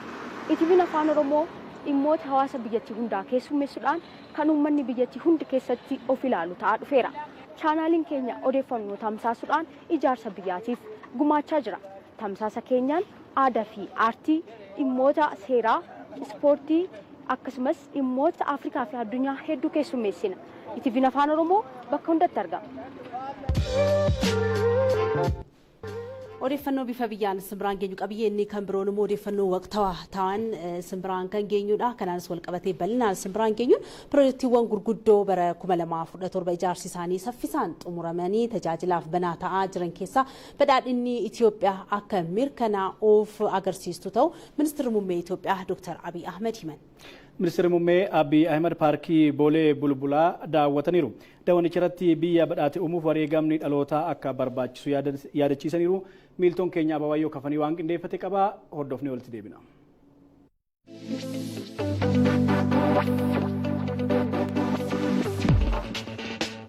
Ministeerri muummee Dr. Abiy Ahmed jala isaanii waliin paarkii Boolee Bulbulaa daawwataniiru. Daawwannicha irratti barri 2017 bara irra deebiin guddina eegaluu Itoophiyaatti jennee eegalle kan jedhan ministeerri muummee piroojeektoonni saffisaan ijaaramanii xumuramaa jiran dhugumaan barichi bara qabatamaan guddinni Itoophiyaa itti eegalee ta'uu agarsiiftudha jedhaniiru. አሁን ያለነው የቦሌ ቡልቡላ ፓርክ ነው። እዚህ ቦታ ከጥቂት ወራት በፊት ፓርኪ ቦሌ ቡልቡላ keessatti kan argamnu bakka kana yoota muraasa darbaniin duratti daandiin bareedni kun hin turre. Kondominiyeemii kana fuuldura iddoon bal'aan ture, iddoo kuusaa konkolaataa, iddoo balfi itti gatamu ture. Amma garuu garaagarummaa ji'oota muraasa keessatti paarkiiwwan gurguddoo Finfinnee keessaa tokko ta'uu danda'eera. Lafa heektaara 20 irra buufateera. Hojiilee hanga ammaatti hojjetaman kan guddise iddoo aara galfii hawaasa naannichaa ta'uun tajaajilaa jira. ስፖርት መስሪያ፣ ማረፊያ፣ ማንበቢያ ሊሆን የሚችል ቦታ ነው።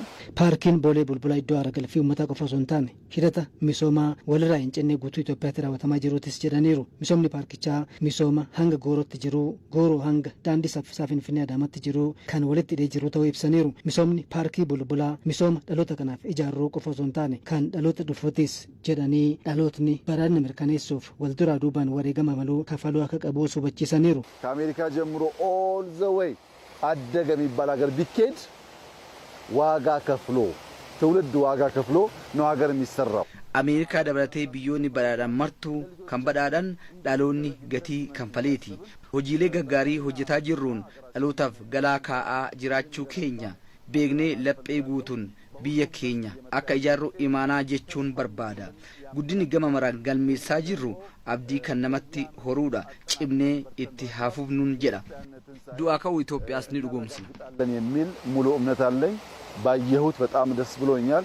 ይህ ነገር እንዲበረታ እንዲቀጥል እመክራለሁ። እጅግ አድርጌ አመሰግናለሁ። daawwannicha irratti kantiibaa Adaaneech jiraattonni magaalaa Finfinnee fiixee irraa fiixeetti idduma jiranitti misooma giddu galeessa magaalaa Finfinneetiin walgituu akka qabaataniif xiyyeeffannoon hojjetamaa jiraachuu dubbataniiru.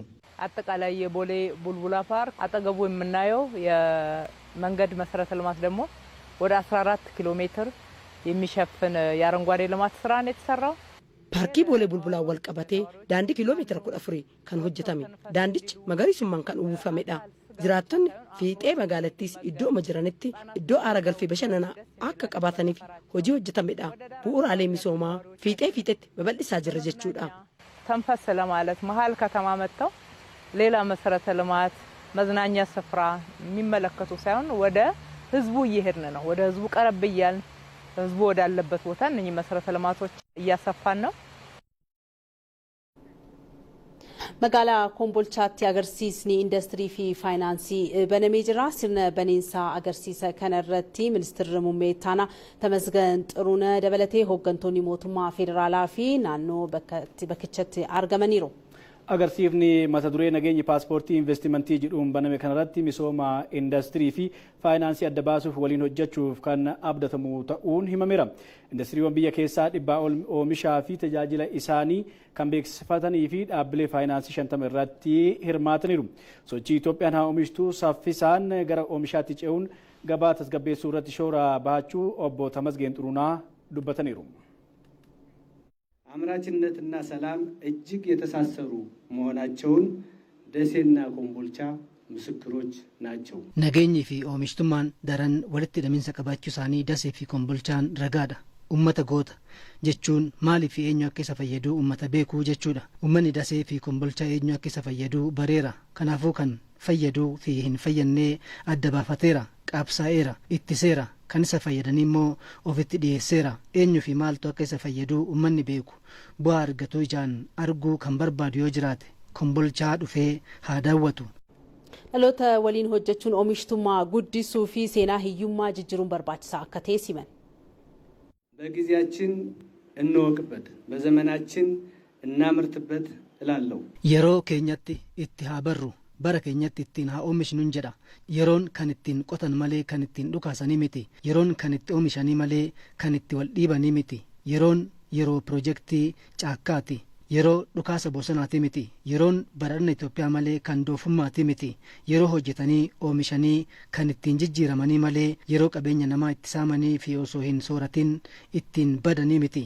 Kan ammoo uummanni Kombolchaa fi Dasee qabatamaan agarsiisuun mirkaneesseera waan ta'eef maqaa mootummaa fi maqaa kootiin galateeffachuun barbaada. Ajandaawwan biyyaalessaa irratti waloon mari'achuu fi garaagarummaa jiru mariin hiikuu mootummaan kutannoo qabaachuus obbo Tamasgen ibsaniiru. መንግስት ትናንትም ዛሬም ነገም mootummaan kaleessas har'as boris nageenyaaf balballi isaa banaadha.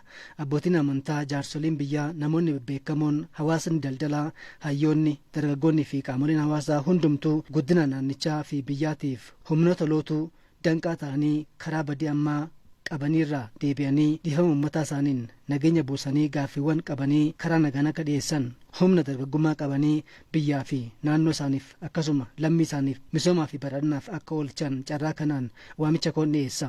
Mootummaan nageenyaaf yeroo kamuu balbala isaa banee akka eegu irra deebiin mirkaneessuun barbaada. Gara odeeffannoo birootti yoo ceenu immoo manni marii magaalaa Finfinnee yaa'ii idilee gaggeesseen bajeta dabalataa bara 2017 birrii biiliyoona 11 ol raggaasuun muudamoota garaagaraas raggaaseeti kan inni jiru.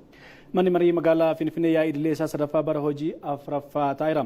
Saxxoo Tashoomaa dhimma kanarratti odeeffannoo dabalataa waan qindeeffate qaba. Hordofnee walitti deebina. Yaa'ii idilee kanarratti afayyaa'in mana marii magaalaa Finfinnee adde Buzunee Alqaadir kantiibaan magaalaa Finfinnee adde Adaanach Abeebee fi miseensonni mana marichaa argamaniiru. Miseensonni mana marichaas walga'icha irratti yaada fi gaaffiiwwan garaagaraa kaasaniiru. Dabalata gatii fi qaala'insa jireenyaa tasgabbeessuuf carraaqqiin magaalichi taasisaa jiru cimeetti fufuu qaba. Warreen karaa hin malleen oomishaalee qonnaa fi warshaa irratti gatii dabalan irratti to'annoo fi tarkaanfii fudhatamuu qaba. Sirna daldalaa ammayyeessuuf gurgurtaan gabaa markaatoo nagaheen akka ta'u hojjetamaa jira.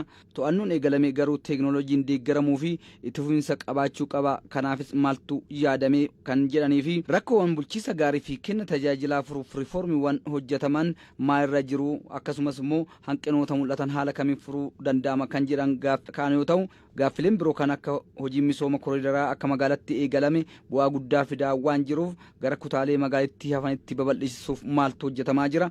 Magaalichatti bakka tokko tokkotti sodaan lolaa waan jiruuf osoo waqtiin gannaa hin dhufin rakkoo kana furuuf hojiin hojjetamu maal kan jedhuu fi magaalichatti piroojeektoonni rakkoo hawaasaa furan hedduun hojjetamaa jiru. Haa ta'u malee piroojeektoota harkifatan xumuruuf maaltu karoorfame kan jedhan gaaffilee gurguddoo adde Adaanach Abeebeef kaan turan.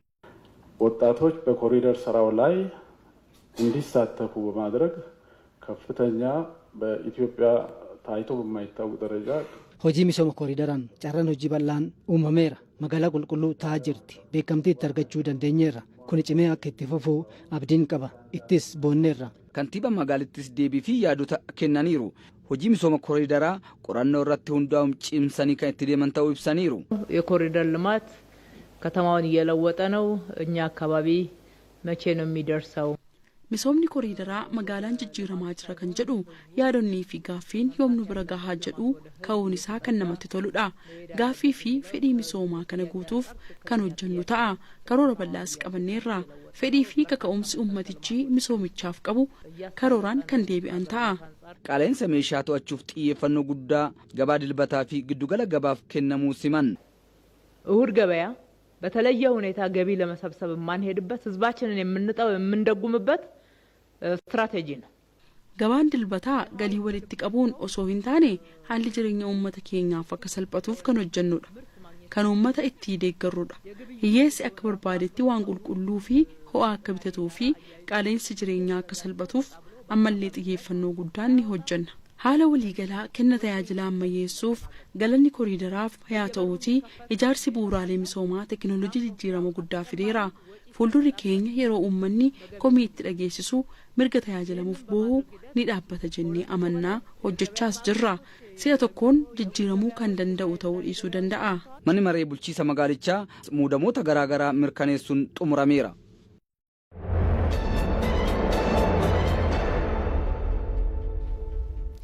Odeeffannoon keenya bifa biyyaatti fufuudhaan amma yeroon kan dhuka oduu keenya simbiraan geenyudha. Dhukni oduu keenya har'aas egaa waa'ee dhimma oomisha dammaa fi qulqullina isaa irratti kan xiyyeeffatedha. Dura bal'ina isaa ilaalleetti kan deebinu. Tole akkuma beekamu yeroo dhiyootti as mootummaan oomisha dammaatiif xiyyeeffannaa kennee hojjechaati kan jiru.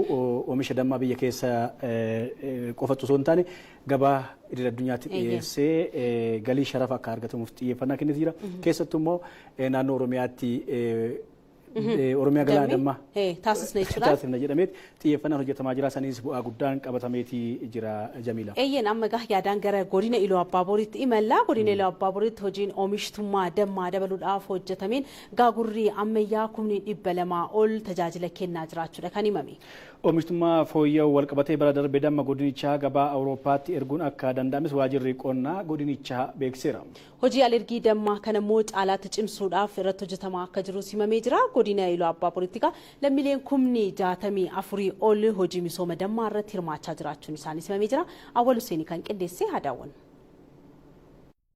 Galmoota gurguddoo misooma baadiyyaa keessatti hammataman keessaa inni tokko misooma dammaati. Keessattuu inisheetiiviin misooma dammaa sadarkaa naannoo Oromiyaatti erga labsamee as hojichi xiyyeeffannoo argachuutu himama. Gama kanaan qabeenya bosonaan ol qabatee godinoota misooma dammaaf mijaa'ummaa guddaa qaban keessaa inni tokko godina Iluu Abbaaboori. Godinichatti inisheetiivii misooma dammaan gaagura ammayyaa babal'isuu irratti xiyyeeffatamuun hojii hojjetameen bu'aaleen galmaa'uu eegalaniiru. Haala godina keenyaatiin keessumaa hojiin inisheetiiviin hojiirra ooluudhaan duratti gaagurree ammayyaa godina kana keessa jiru naannoo gaagura 34,000 hin caalu ture. Haa ta'uutii amma yeroo kanatti akka godinichaatti gaagura naannoo 200,000 ol godinicha keessatti gaagurra ammayyaa akka hojiirra oolu ta'ee jira. Jiraata aanaa allee kan ta'an obbo Kidaanii Maammoo waggoota hedduuf hojii misooma dammaa hojjechaa turaniiru. Haa ta'u malee bu'aa fooyyee qabu argachuu kan eegalan waggoottan muraasa darban ta'uu dubbatu. Kanaan dura gaagura xiqqaadhaan hojjechaa ture. Gaagura ija 5-6 tokko hin darbitu. Yeroo sanatti bu'aan isaa xiqqaadha. Yeroo sanatti immoo birriin irraa argamus baay'ee xiqqaadha. Amma immoo bu'aa sana ilaalee gaagura kana asitti babaa'isee bu'aa gaarii irraa argataa jira. Kaayyoon isaanis gaagura ammayyaa babal'isuun faayidaa caalmaa qabu galmeessisuun investimentii itti ce'uudha. Bu'aan inni kennu gaagura ammayyaa irraa amma kiiloo 25tti in argama. Gaagura ce'umsaas akkuma kana amma 18 amma 20 amma 25tti in argama. Gaagura haadaarraa gaagura tokkorraa amma 8 amma 10 gidduutti in argama. Amma gaagura ammayyaa kana baay'ee bituudhaaf ammas yaadan qaba. Jarris immoo warri hojjetaa misoomaa yerootti dhufaniitiyyuu ilaalaniitiyyuu akkan jajjabaadhu faana gochaa jiru. Jijjiiramna guddaa naa kenneera. Maaliif walitti qabameetiyyuu amma kiiloo 400 yoo argame amma 400,000ttis amma 500,000ttis gaafa gurguramu jira.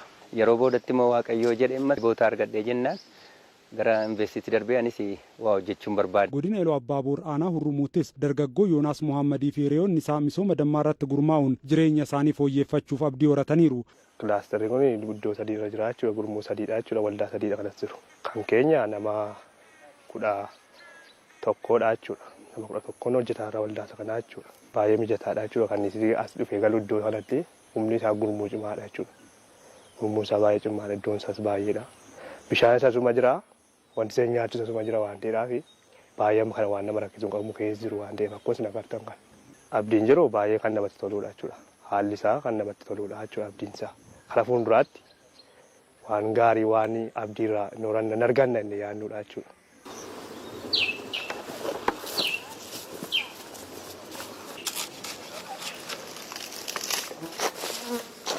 aanaa aalleetti gaagura 400 oliin hojii misooma dammaa ammayyeessuuf carraaqaa kan jiru dargaggoo Yohaannis Geetaachoo ammoo oomisha isaa gabaa alaatti erguuf hojjetaa jira. Abdiin gara mootummaatti kaayyoon karoorri mootummaan kaawwatee jiru jira. Nuti immoo kan abdannee akka ruwaat qabne jechaa jiru jira. Gaagura kana bal'inaan hojjennee akkamitti gabaa biyya alaatiif akka oomisha dammaa fi gagaa kana akkamitti akka dhiyeessu irratti hojjechaa jirra. Karoorri keenyas immoo mootummaan lafa bal'aa hektaara 500 karaa investimentii nu laatee isarratti illee gaaguroota sila sinjee kana gaagura bal'aatti daballee akkamitti bal'inaan dargaggeessaaf qonnaan bultoota duukaa akkamitti akka hojjechuu dandeenyu kana hojjenneennaan abdiin keenya booda duratti gagaa fi damma kana biyya alaatiif gabaa biyya alaatiif dhiyeessuudha.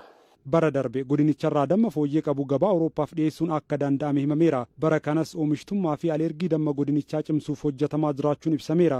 Hojiin kun akka inisheetiiviitti godina kanatti hojiirra ooluun duratti alergii irratti biyya alaatti oomisha kana dhiyeessuu hin dandeenye. Haa ta'uutii keessumaa waggoota lamman darban kana keessatti waggaadhaa gara waggaatti bara darbe yoo ilaalle xiqqatu toonii 101 gabaa Awurooppaatiif dhiyeessuun danda'amee jira. Kun milkaa'ina guddaadha jedhamee ilaaluun hin danda'ama jechuudha. Kanaaf akka godinichaatti waliigala amma yeroo kanatti qonnaan bultootni 64,000 ol hojii kanarratti hirmaatanii jiru.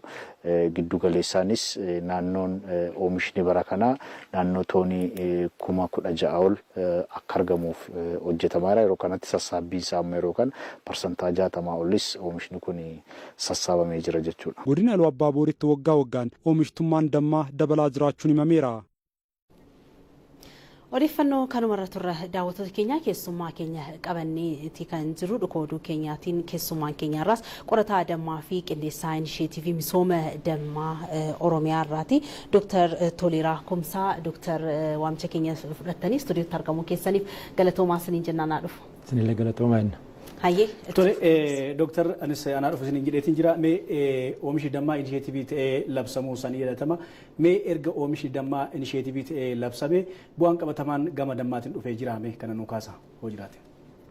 Egaa galatooma akkuma beekamu galmooleen qonni Oromiyaa qabatee deemu keessaa galmoolee 4 keessaa inisheetiivii misoomni dammaa iddoo guddaa argatee galmoolee kan akka wabii nyaataa kan akka carraa hojii uumuu fi alergee milkeessuu keessatti iddoo guddaa argatee bu'aa qonna utubaalee gurguddoo qabatamanii deeman keessatti iddoo guddaa qabatee already inisheetiivitiin bocame bara 2013 magaala Jimmaatti Oromiyaa galaana dammaa goona kan jedhamuun labsamee jira jechuudha. Kanumarraa kan ka'e gaati inisheetiiviin kun bara baraan xiyyeeffannoo mootummaa argatee baajeeta bara baraan dabalataa dhufuudhaan jijjiirama guddaa akka fidee jiruu fi jijjiiramni isaas egaa hojiin kun ariitiin akka hojjetamu baay'inaan fi qulqullinaan akka hojjetamu irratti xiyyeeffatameeti yeroo ammaa kana irratti hojjetamaa jira jechuudha.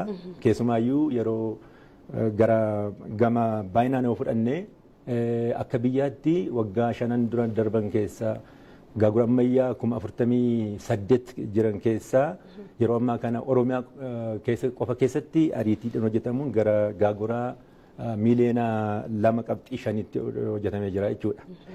Akkasumas immoo oomishtummaan dammaa bara arfan dura meetirik toonii akka biyyaatti 45 kan hin caalle yeroo ammaa kanatti gara meetirik toonii 100,000 gaheera jira jechuudha Oromiyaa keessatti.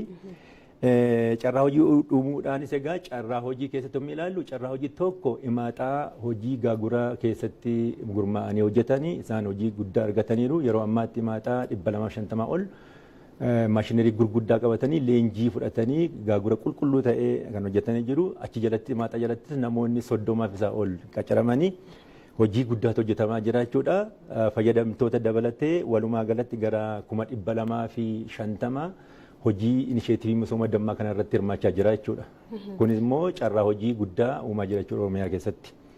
Hayyee gama ammayyeessuutiinis hojiin hojjetamaa jiru gara gaagura ammayyaa hojjechuunis wanti isin kaastanii jira. Tarii laata gama damma cuunfuutiinis akkasumas ammayyeessuudhaan gara aadaarraa sababni isaas yommuu baay'inaan oomishnu qulqullinaan oomishnu gara ammayyeessuunis ni hojjetama. Kanaaf kanarra wanti jiru maal fakkaata? Egaa dursina inisheetiviin kun bocamee yoggii inisheetivii ta'u gaagura ammayyaatiin jalqabame jechuudha. Gaagurri ammayyaa immoo qulqullina dammaa akka dabalu beekamaadha. Qulqullina dammaa kana faana gaaguruma raabsuu qofa osoo hin ta'in gahaa yoo ta'uu baate meeshaalee qulqullina kana irratti kontiribiyuut godhanii duukaa dhiyaachaa jira yeroo ammaa kanatti. Qindoominaanis NGO sagantaalee fi abbaa qabeenyaa adda addaa waliin hojjechuudhaan oomishtummaa isaa ol kaasamee jira yeroo kana jechuudha. Duraan dursee egaa qulqullummaa mii jennu qulqullummaan gaagura ammayyaa irraa ta'uunsaa mataansaa qulqullummaa kan hojjetu nama osoo hin ta'in kaannisumatu damma qulqulluu hojjetee namaaf dhiyeessaa jechuudha. Dammi qulqulluu hin qabne hojjetu harki namaa hoggii keessa lixudha. Dammi kan inni qulqulluu hin godhanne malee kaannisni dammuma qulqulluu uumamaan hojjetee nuu kenniti jechuudha. Egaa qulqullina kana irratti egaa meeshaaleen kaannisaaf yaadamu gahaallee yoo ta'uu baate yeroo ammaa akka gaagura bal'inaallee yoo itti deemuu baanne yeroo ammaa waggaa lamaan asitti meeshaan irratti xiyyeeffannoo godhannee qulqullina dammaa irrattis akka hojjetamu already irratti hojjechaa jirra jechuudha. Tole mootummaan damma itti fayyadama biyya keessaaf qofa osoo hin taane gabaa alergii addunyaatti dhiyeessee achirraa gama alergiitti akka bobba'u taasisee xiyyeeffannaan hojjetamaati jira. Mee kana dhaabbilee fi waldaaleen qulqullummaan oomishanii gabaa alaatti akka dhiyeessaniif deeggarsii fi hordoffiin keessa maal fakkaatame? Egaa akkuma beekamu misooma beeladaa keessaa komodiitiin inni duraa gabaa biyya keessaa irra darbee gabaa addunyaatti galee kan jiru waggaa kurnanarraa dammadha dammaaf gagaadha jechuudha. Kuni durumayyuu jira aadaatiinuu osuma hojjetaa jiru kuni gabaa addunyaa keessa galeera amma immoo gara ammayyeessinee ariitiidhaan qulqullinaanii fi baay'inaan gisee hojjennu kanatti immoo almost gabaa addunyaatti galaa jira garuu gabaa addunyaatti kan ergamu sababoota tokko tokkoon already waggaa sadan kanaan hir'atee jira. Kunis sababni isaa maalinni tokkoffaa gatii gabaa biyya keessaatu dammi ol ka'ee erga koovidiitii asitti dammi namni baay'inaan barbaada waan jiruu fi gatiin isaa ol ka'ee lammaffaa gara biyya alaattillee smaagilingiitiin jechuudha karaa seera alammaatiin bahaa jira damma baay'eetu bahaa jira egaa innis gara seerummaatiin irratti hojjetame gara fuulduraatti seera qabeessaan gara biyya alaatti ergine irraa sharafa guddaa akka argamaa tures gara fuulduraattis akka baay'inaan argamaa jirus irratti hojjechaa jirra jechuudha. Gama carraa hojii uumuutiin wal qabatee akkasumas immoo kunuunsa qabeenya uumamaa wajjin wal simsiidhuudhaan wanti hojjetamaa jira laata? Egaa akkuma duran jedheen carraa hojii uumuurraa jalqabee eessarraa kaanaa tokko baay'ina gaagura miiliyoona 2.5 hoggii hojjetamu humni guddaan irratti hirmaatee jira jechuudha. Birrii miiliyoona guddaatiin already transact gochaa jira jechuudha. Maaliifi namoonni maashiinarii qabanii leenjii argatanii gaagura qulqulluu hojjetanii irraa waan argatanii qabu jechuudha. Qotee bulaan tokko 500,000 fi isaa gaditti gatii harkaa qofa kafaleetii kana fudhatu mootummaan kan dhiyeessu xaawulaadha. Dhaabbata bosona bineensa bosona Oromiyaa irraa xaawulaa argachuudhaan xaawulaa kana gara imaaxaa yoggii hojjetan humni guddaan irratti hirmaata jechuudha. Lammaffaa imaaxonni qacaranii achi keessatti hojiin gaaguraa hojii fireemii yoggii hojjetamu achi jalatti namoonni baay'een hirmaatanii hojii guddaa uumanii jiru.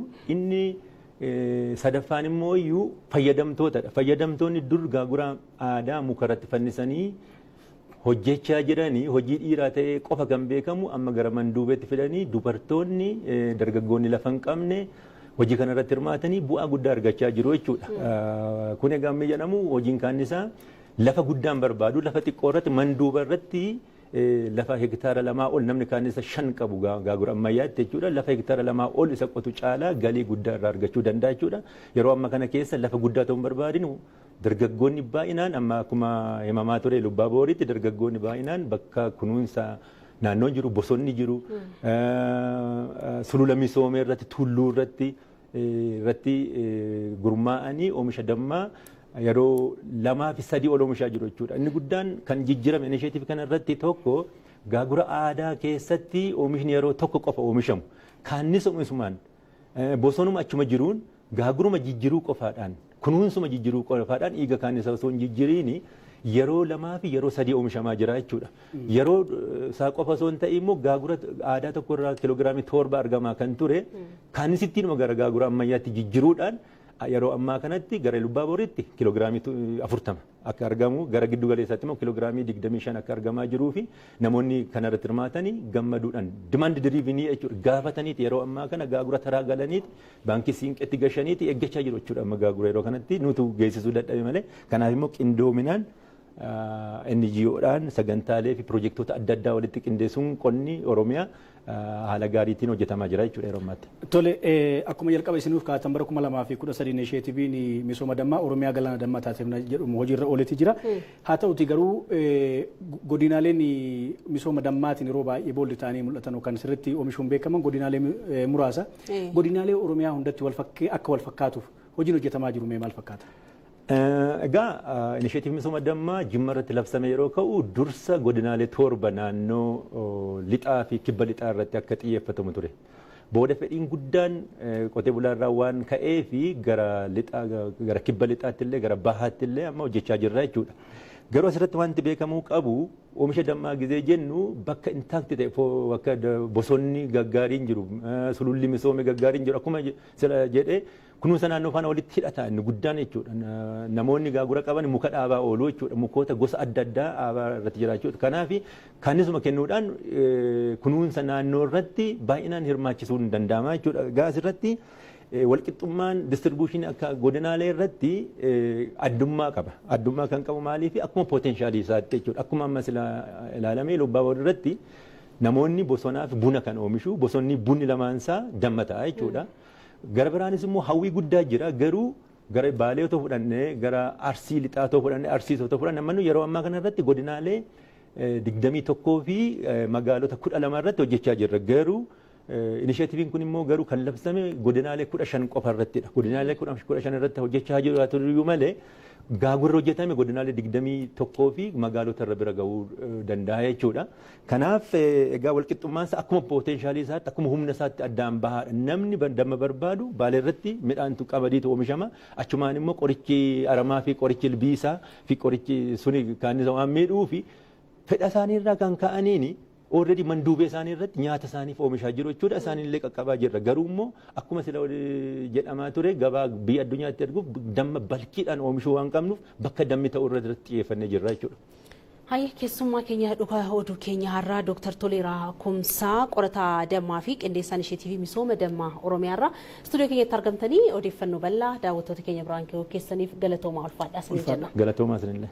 Hayyee daawwattoota keenya odeeffannoon keenya bifa biyyaatti fufaa nu waliin turaa jenna.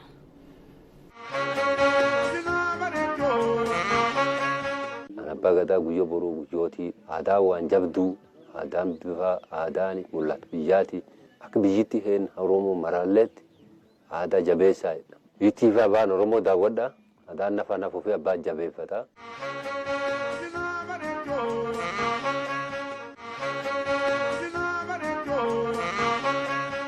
Abbaa gadaa guyyoo boruu guyyootii aadaa waan jabduu aadaan bifa aadaan mul'ata biyyaati akka biyyitti heen Oromoo maraalleetti aadaa jabeessaadha. Biyyitti fi abbaan Oromoo daawwadha aadaan nafa nafuu fi abbaan jabeeffata.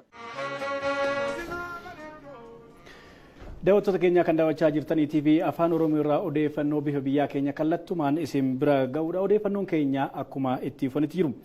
Fooramiin investimentii abbootii qabeenyaa fi mootummaa magaalaa Adaamaatti mata duree Oromiyaan haa oomishtuun Adaaman haa oomishtu jedhamuun gaggeeffame. Fooramiin kunis akkaataa investoroonni magaalattii hubannoo argachuun carraa hojii uumuun hojjetaa jiran irratti kan xiyyeeffate akka ta'e himamee jira. Tafarii Gammeen immoo wanna qindeeffate qaba dhimma kanarratti daawwannu. Fooramiin abbootii qabeenyaa magaalaa Adaamaatti mata duree Itoophiyaan haa oomishtu, Oromiyaan haa oomishtu, Adaaman haa oomishtu jedhuun gaggeeffamee jira. Fooramii kanarratti rakkinaalee gama hojii investimentiitiin jiran adda baasuun carraa jiru fayyadamuun magaalattii giddugala investimentii taasisuu irratti xiyyeeffatamee jira. Hooggantuu waajjira investimentii fi indaastirii magaalaa Adaamaa Ashiyaa Isaa gufuulee seektara investimentii irratti mari'achuun investoroota waliin kan hojjetan akka ta'e eeranii jiru. Bu'uuraaleen misoomaa gurguddoon magaalaa keenya keessatti hojjetaman galtee investimentii ta'u. Inni kaan dhiyeessiin ibsaadha. Dhiyeessiin 5G telekoomii akkasumas humni nama baratee dhaabbileen misoomaa, dhaabbileen barnootaa dhuunfaa fi mootummaa hedduun humna namaa baratee bal'aa magaalaa keessatti oomishan keessaa ishee tokkodha. Humni namaa asitti oomishamu kun galtee industirii keenyaa ta'a. Industirii keenya humna namaatiin akka badhaadhu taasisuu keessatti gaheen isaanii guddaadha. Rakkoo irra ce'aa yaadama rakkoo san nu ceesisuu danda'u burqisiisaa yoo deemneen alatti dhimmoota hunda gara mootummaatti maxxansuunis bu'a qabeessa nuun taasisu waan ta'eef nus akka qaama mootummaatitti exhaustively humna dandeenyuun deeggarsa gochuun irraa kan eegamu ta'e abbootiin qabeenyaa magaalaa keenya keessa jiranis ifatti rakkoo isaanii himachuu walitti dhiyeenyaan mootummaa wajjin hojjechuu qaamni mootummaa wajjin addaan isaan kutuudhaaf hojjetu yoo jiraates ifatti balaaleffachuudhaan mootummaatti siqanii nusitti siqnee waliin yoo hojjenne piilaarii arfan reef jennisan maayilstoonii san bira ga'uu dandeenya kan jedhudha. Kantiibaan magaalaa Adaamaa Haayiluu Jaldee walitti dhufeenyi ogeeyyii damichaa fi investarootaa cimuun investimentii magaalattii si'eessuuf shoorri isaa guddaadha jedhan. Gara lafaa tootaal riifoorm gochaarra. Tootaal jechuudha hojjettoota danqaa ta'an nama deddeebisuun beekaman kaartaa overlaap mallatteessuun beekaman riifoormi goona. Investimentiin immoo rakkoolee gargaraa immoo qaban jiru dhugaadhaan. Rakkoo lafaa, liqii baankii, sharafa biyya alaa, deeggarsa mootummaa warri dhaban immoo jiru. Isaan amma danda'ameen yaalii godhamaa jira. Ammallee deeggaruun nurra jiraata ejjennoo jedhu qabna. Haala itti liqii maallaqa argachuu danda'an, haala itti sharafa alaa argachuu danda'an, walitti dhufeenyi baankota waliin qabnu irra caalaa cimsuu qabna. Amma immoo baankiin yoo xiqqaate hordoffii keenya jala jiru baankii siinqee dorgomaa ta'ee dhufa jedhee namana abbootiin qabeenyaa qusannaa keessan garasitti cimsuudhaan akkamitti rakkoo faayinaansii keenya furanna kan jedhu cimnee hojjechuun nurra jiraata. Abbootiin qabeenyaa fooramii kanarratti hirmaatanis hojumaanni badaan hojii isaanii irratti gufuu ta'an furamuu akka qabu gaafatanii jiru. Waajjirri lafaa ilaalamuu qaba. Waajjirri lafaa yogga deemnu waa tokko fixuudhaaf I think waajjira lafaa keessa waan dhimmuunti waan dhumunatti hin fakkaatu. Namooti dhimma isaanii fixatanii ba'an namoota akkamiiti jedhee an dhugaa xiqqoo inni amma immoo itti caaleera waan ta'eef ilaalamuu qaba dubbachuun waan irra jiru hamsoorii. Deeggarsi keessa barbaachisaadha. Keessattuu karaa waajjira lafaatiin wantoonni gaafa nuuf xumuramuu hin danda'u. Baay'ee kan danqarutti ta'e waajjiraalee Oromiyaa yeroo investimentiin Oromiyaa kan magaalaa Adaamaa deeggarsa gaarii nu godhatu jiran wantoota barbaanne gaafanneen garuu lafa magaalatti irra bisee ga'ee baay'ee danqaatu jira. Akka amma dallaa haala gaariidhaan ijaarrachuu hin dandeenye. Hojjetaan mootummaa jireenya ijoollee isaarraa afaan qabee qusannaa qusatee ittiin hojjetaa jiru kanaan akka koreetti hojii kana keessa gallee jirra jechuudha. Kanaafuu dhimma kana abbummaadhaan booriftaan simbireen dhufna baay'ee bira hin geenye abbummaadhaan garuu qabattanii akka dhimma kana nuun hiiktan imaanaa kennachuuf jechuudha bakka miseensi kun jirutti. Odeeffannoon bifa biyyaa akkuma itti fufetti jira daawwattoota keenya. Manni murtii aadaa iddoo dhugaan abbaa dhugaafitti argamuu fi qaamni walitti bu'eetti araaramu ta'uun himame. Hawaasni faayidaa manni murtii aadaa qabu hubachaa dhufu manni murtii aadaa magaalaa Yaabeelloo beeksiseetii kan jiru. Saxoota shooma immoo garasti imaluudhaan wanna qindeeffate qaba hadaawwan. Kenni tajaajila mana murtii aadaa saffisaa baasii kan hin qabnee fi iddoo dhugaan dhokatte itti mul'attu namni ragaa sobaa qindeessuu ittiin injifanne ta'uutu himamaa fi manni murtii aadaa magaalaa Yaabeelloos walimannaa haadha manaa fi abbaa manaa hanga yakkoota gurguddoo jedhaman akkaataa aadaan fala kaa'u irratti argama. Baay'inaan himachuu dhufe dubbii heena gara jaaroleen hin laallaa jette dubbii heena achi deebisanii jiran. Gara mana murtii aadaa dhufe. Ini malee am jaaroleen dammoo dubbii heessanii nutti laal jette ollaan nu deebistee jirti. Nalleen dassa jedhe. Amma ollaa dhimmi jiru warra lamaa wal dhabe dhiirsaaf niitii lamaa wal dhabe dhimma isaanii ollaan laallaa. Dhimmi dhiirsaaf niitii wanni ollaan laalanii fanni guddoon dhiirsaaf niitiin kabaji guddaa walii qabanii gumii as geettee tan dura dubbachuu akkasuma waan namni hin dandeenye jira waan gulantaa ishii yaada booranaa gulantaa jedhanii. Waan dubartii gulantaa irraa laala haadha manaa gulantaa irraa laalanii gulantaa warraa deebinye rakkoon teessammaanii maa wal dhabdanii maa wal millattanii waan jedha laaluuf dhumne mana murtii magaala yaaballoo manni murtii galatoomu nuu kenne am sadarkaa olla kennaatti deebisee ilaaluu fi manni murtii aadaa yeroo keenya nuuf qusata baasii nurraa xiqqeessa dhugaan kan abbaa dhugaatii jedhu hawaasti magaalichaa faayidaa mana murtii aadaa mi'eeffatan kenna tajaajila mana murtii idilee wal bira qabuun. Anu kanaan dura waan lafaati fi asitti nama walimanne akkumsuun nam labsuun beeku labsuun caasa labsuun cufu naayaamanii caasallee nama sakkaree warrilleen naa murteesse nu amma akkum beektaniin man murtii idilee sun yoo dhandhu waa nami taa'ee hin dubbatu waa keessa seenanii waa dubbatan dubartiin waan keessa seenan sun iyyuu hin dheetti.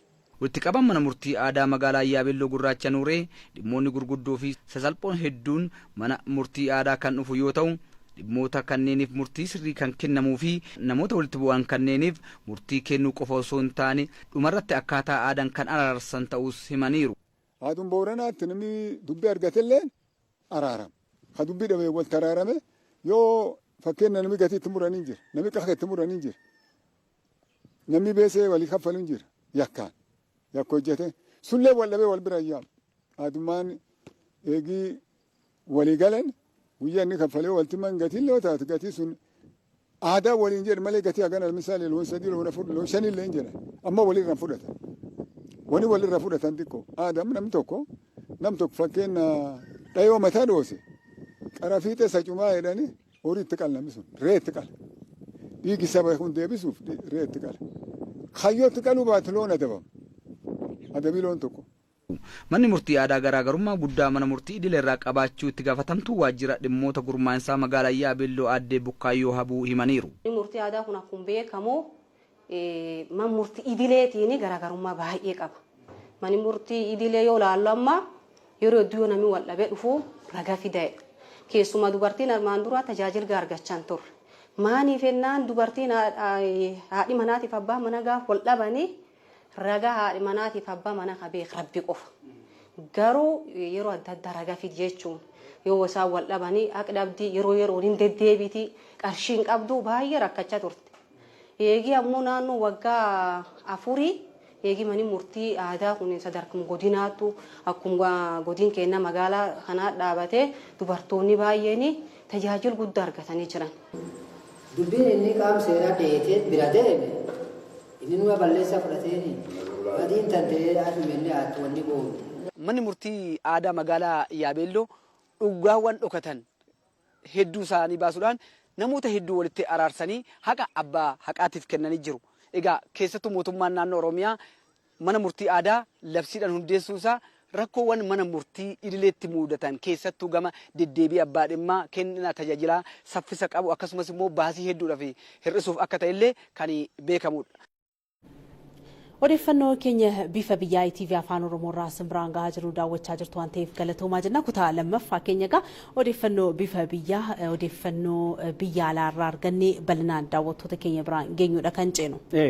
Waraanni Veetinaam akka lakkoofsa warra Awurooppaa bara 1955 hanga bara 1975 tti gaggeeffame kan imaammanni fi tarsiimoo waraanni US Ameerikaa ittiin qorame ta'uun ibsameera.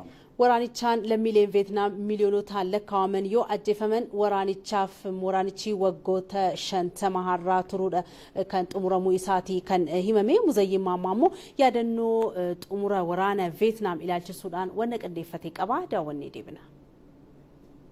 Akka lakkoofsa Awurooppaa bara 1955 ture waraanni Veetinaam lubbuu miiliyoonotaa galaafate hedduun qaamaa itti miidhamanii fi godaansaaf saaxilaman kan eegalame. Waraana waliin Veetinaamitti gaggeeffame kana keessatti kibbi Veetinaam US Ameerikaadhaan yoo deeggaramu, Veetinaam kaabaa immoo michoota kooministii yeroo sanaa Chaayinaa fi gamtaa Sooviyetotaan deeggaramuudha ragaaleen kan agarsiisan. Waraana waggoota 20f gaggeeffame kanaan loltoota dabalatee lubbuun namoota miiliyoona 3 olii yoo galaafatamu, waraanichaan loltoonni US Ameerikaa 58 ol ajjeefamuudha seenaa waraanichaa kan mul'isu. Loltoota Veetinaam waraanicha irratti hirmaatan keessa keessaa koloneel wiin tokko yoo ta'an haleellaa qilleensarraa US Ameerikaan olaantummaa ittiin argatte keessatti paayileetii xayyaara waraanaa Veetnaam akka turan dubbatu. Jeettiin waraanaa balaliisaa turan kan US Ameerikaatiin rukutamus sodaa tokko malee biyya isaaniif qabsaa'uus himu. Falmachuu malee filannoo biraa hin qabnu ture. Humni waraanaa keenya muraasa ture. Leenjiin keenyas gabaabaa ture.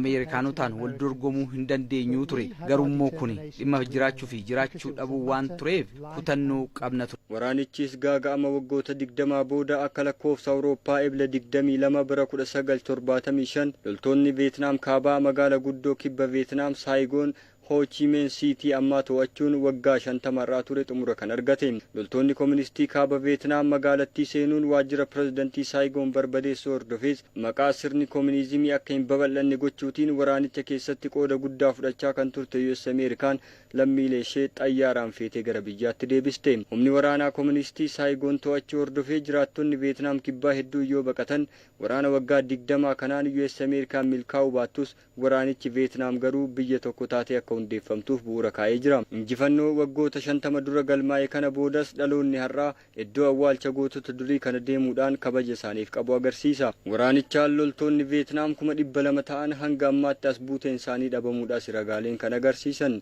Loltoota Veetnaam injifannoo kanaan boonan keessaa miseensa humna addaa yeroo sanaa kan turan Nguyen Thi Bich tokko. Biyyi keenya weerartoota irraa bilisa ta'utti baay'een boona. Veetnaam kibbaa bilisummaa biyyattii tokkoomtee jirti. Miidhaan cimaa keessummeesse cinaatti uummanni Veetnaam injifannoo guutuu gonfateera.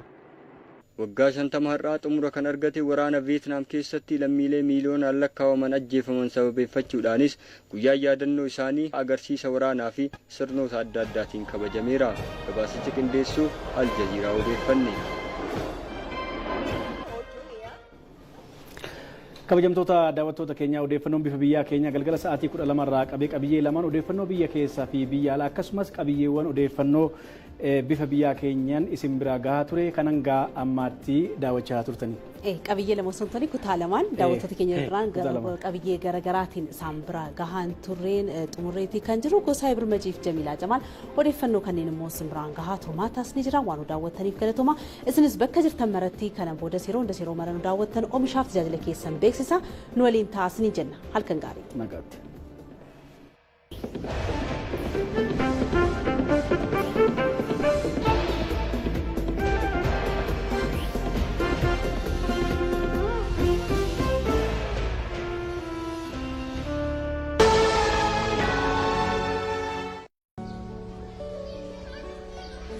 Oggas imala dheeraa tarkaanfii tokkoon yommuu eegallu walitti hidhamiinsa dinagdee baadiyyaa fi magaalaa dhugoomsuuf. Har'a mul'anni keenya guddaa, galmi keenya fagoo, shoorri keenya murteessaa, firiin keenyas qabatamaadha. Gamtaa leellisnee milkaa'ina goonfannee toora hundaatti qooda keenya gumaachuun hedduu humneessina. Ammayyummaatti madaqna. Addunyaa diijitaalawaas wal simna. Akka asxaa keenyaa tattaaffii xumura hin qabneen qajeelfamnee gama hundaan imala fiixee milkaa'inaan nu ga'u qabannee ciminni hariiroo maamiltoota keenyaa bu'uura guddina keenya. Baankii Hojii Gamtaa Oromiyaa jijjiirama guddaaf kan oonnaan. Guutummaa Itoophiyaa keessatti eenyummaan keessan kan ittiin mirkanaa'u waraqaa eenyummaa biyyoolessaa faayidaa tajaajilawwan bu'uuraa haala salphaan akka argattan isin dandeessisa. Tajaajilawwan jiran bakka tokkotti wal qunnamsiisuun jireenya haala salphaan akka gaggeeffattan isin gargaara. Maarree isin galmooftaniittu guutuu biyyattiitti giddugalawwan tajaajilli keessatti kennamuu fi miidhagoo ija namaa hawwatan keessatti maammilli mootiidha jedhamtanii kunuunsa addaan kafaltii tokko malee toluma galmooftu. Lakkoofsa addaa dijiitii 12 qabu. Naashinaal ID irraa isiniif ergamu fayyadamtanii haala salphaan waraqaa eenyummaa keessan dijitaala ta'e teelebir suupiraap irraa toluma buufadhaa. Waraqaan eenyummaa biyyaalessaa faayidaa dijitaalawaan akka maxxanfamee isin bira ga'u yoo barbaaddu ta'e immoo karaa appilikeeshinii teelebir suupiraappiin ANID faayidaa piriintiing. Yoo ariifachiisaa ta'e sa'atii hojii 6 keessatti yookaan idileedhaan guyyoottan 2 hanga guyyoottan 6tti akka filannoo keessanii giddugala tajaajilichaatii fudhachuu dandeessu. Waraqaan eenyummaa dijitaalaa dinagdee dijitaalaa hirmaachisaaf Itiyoo Teleekoom. gammachuun addunyaa kanaa inni jalqaba.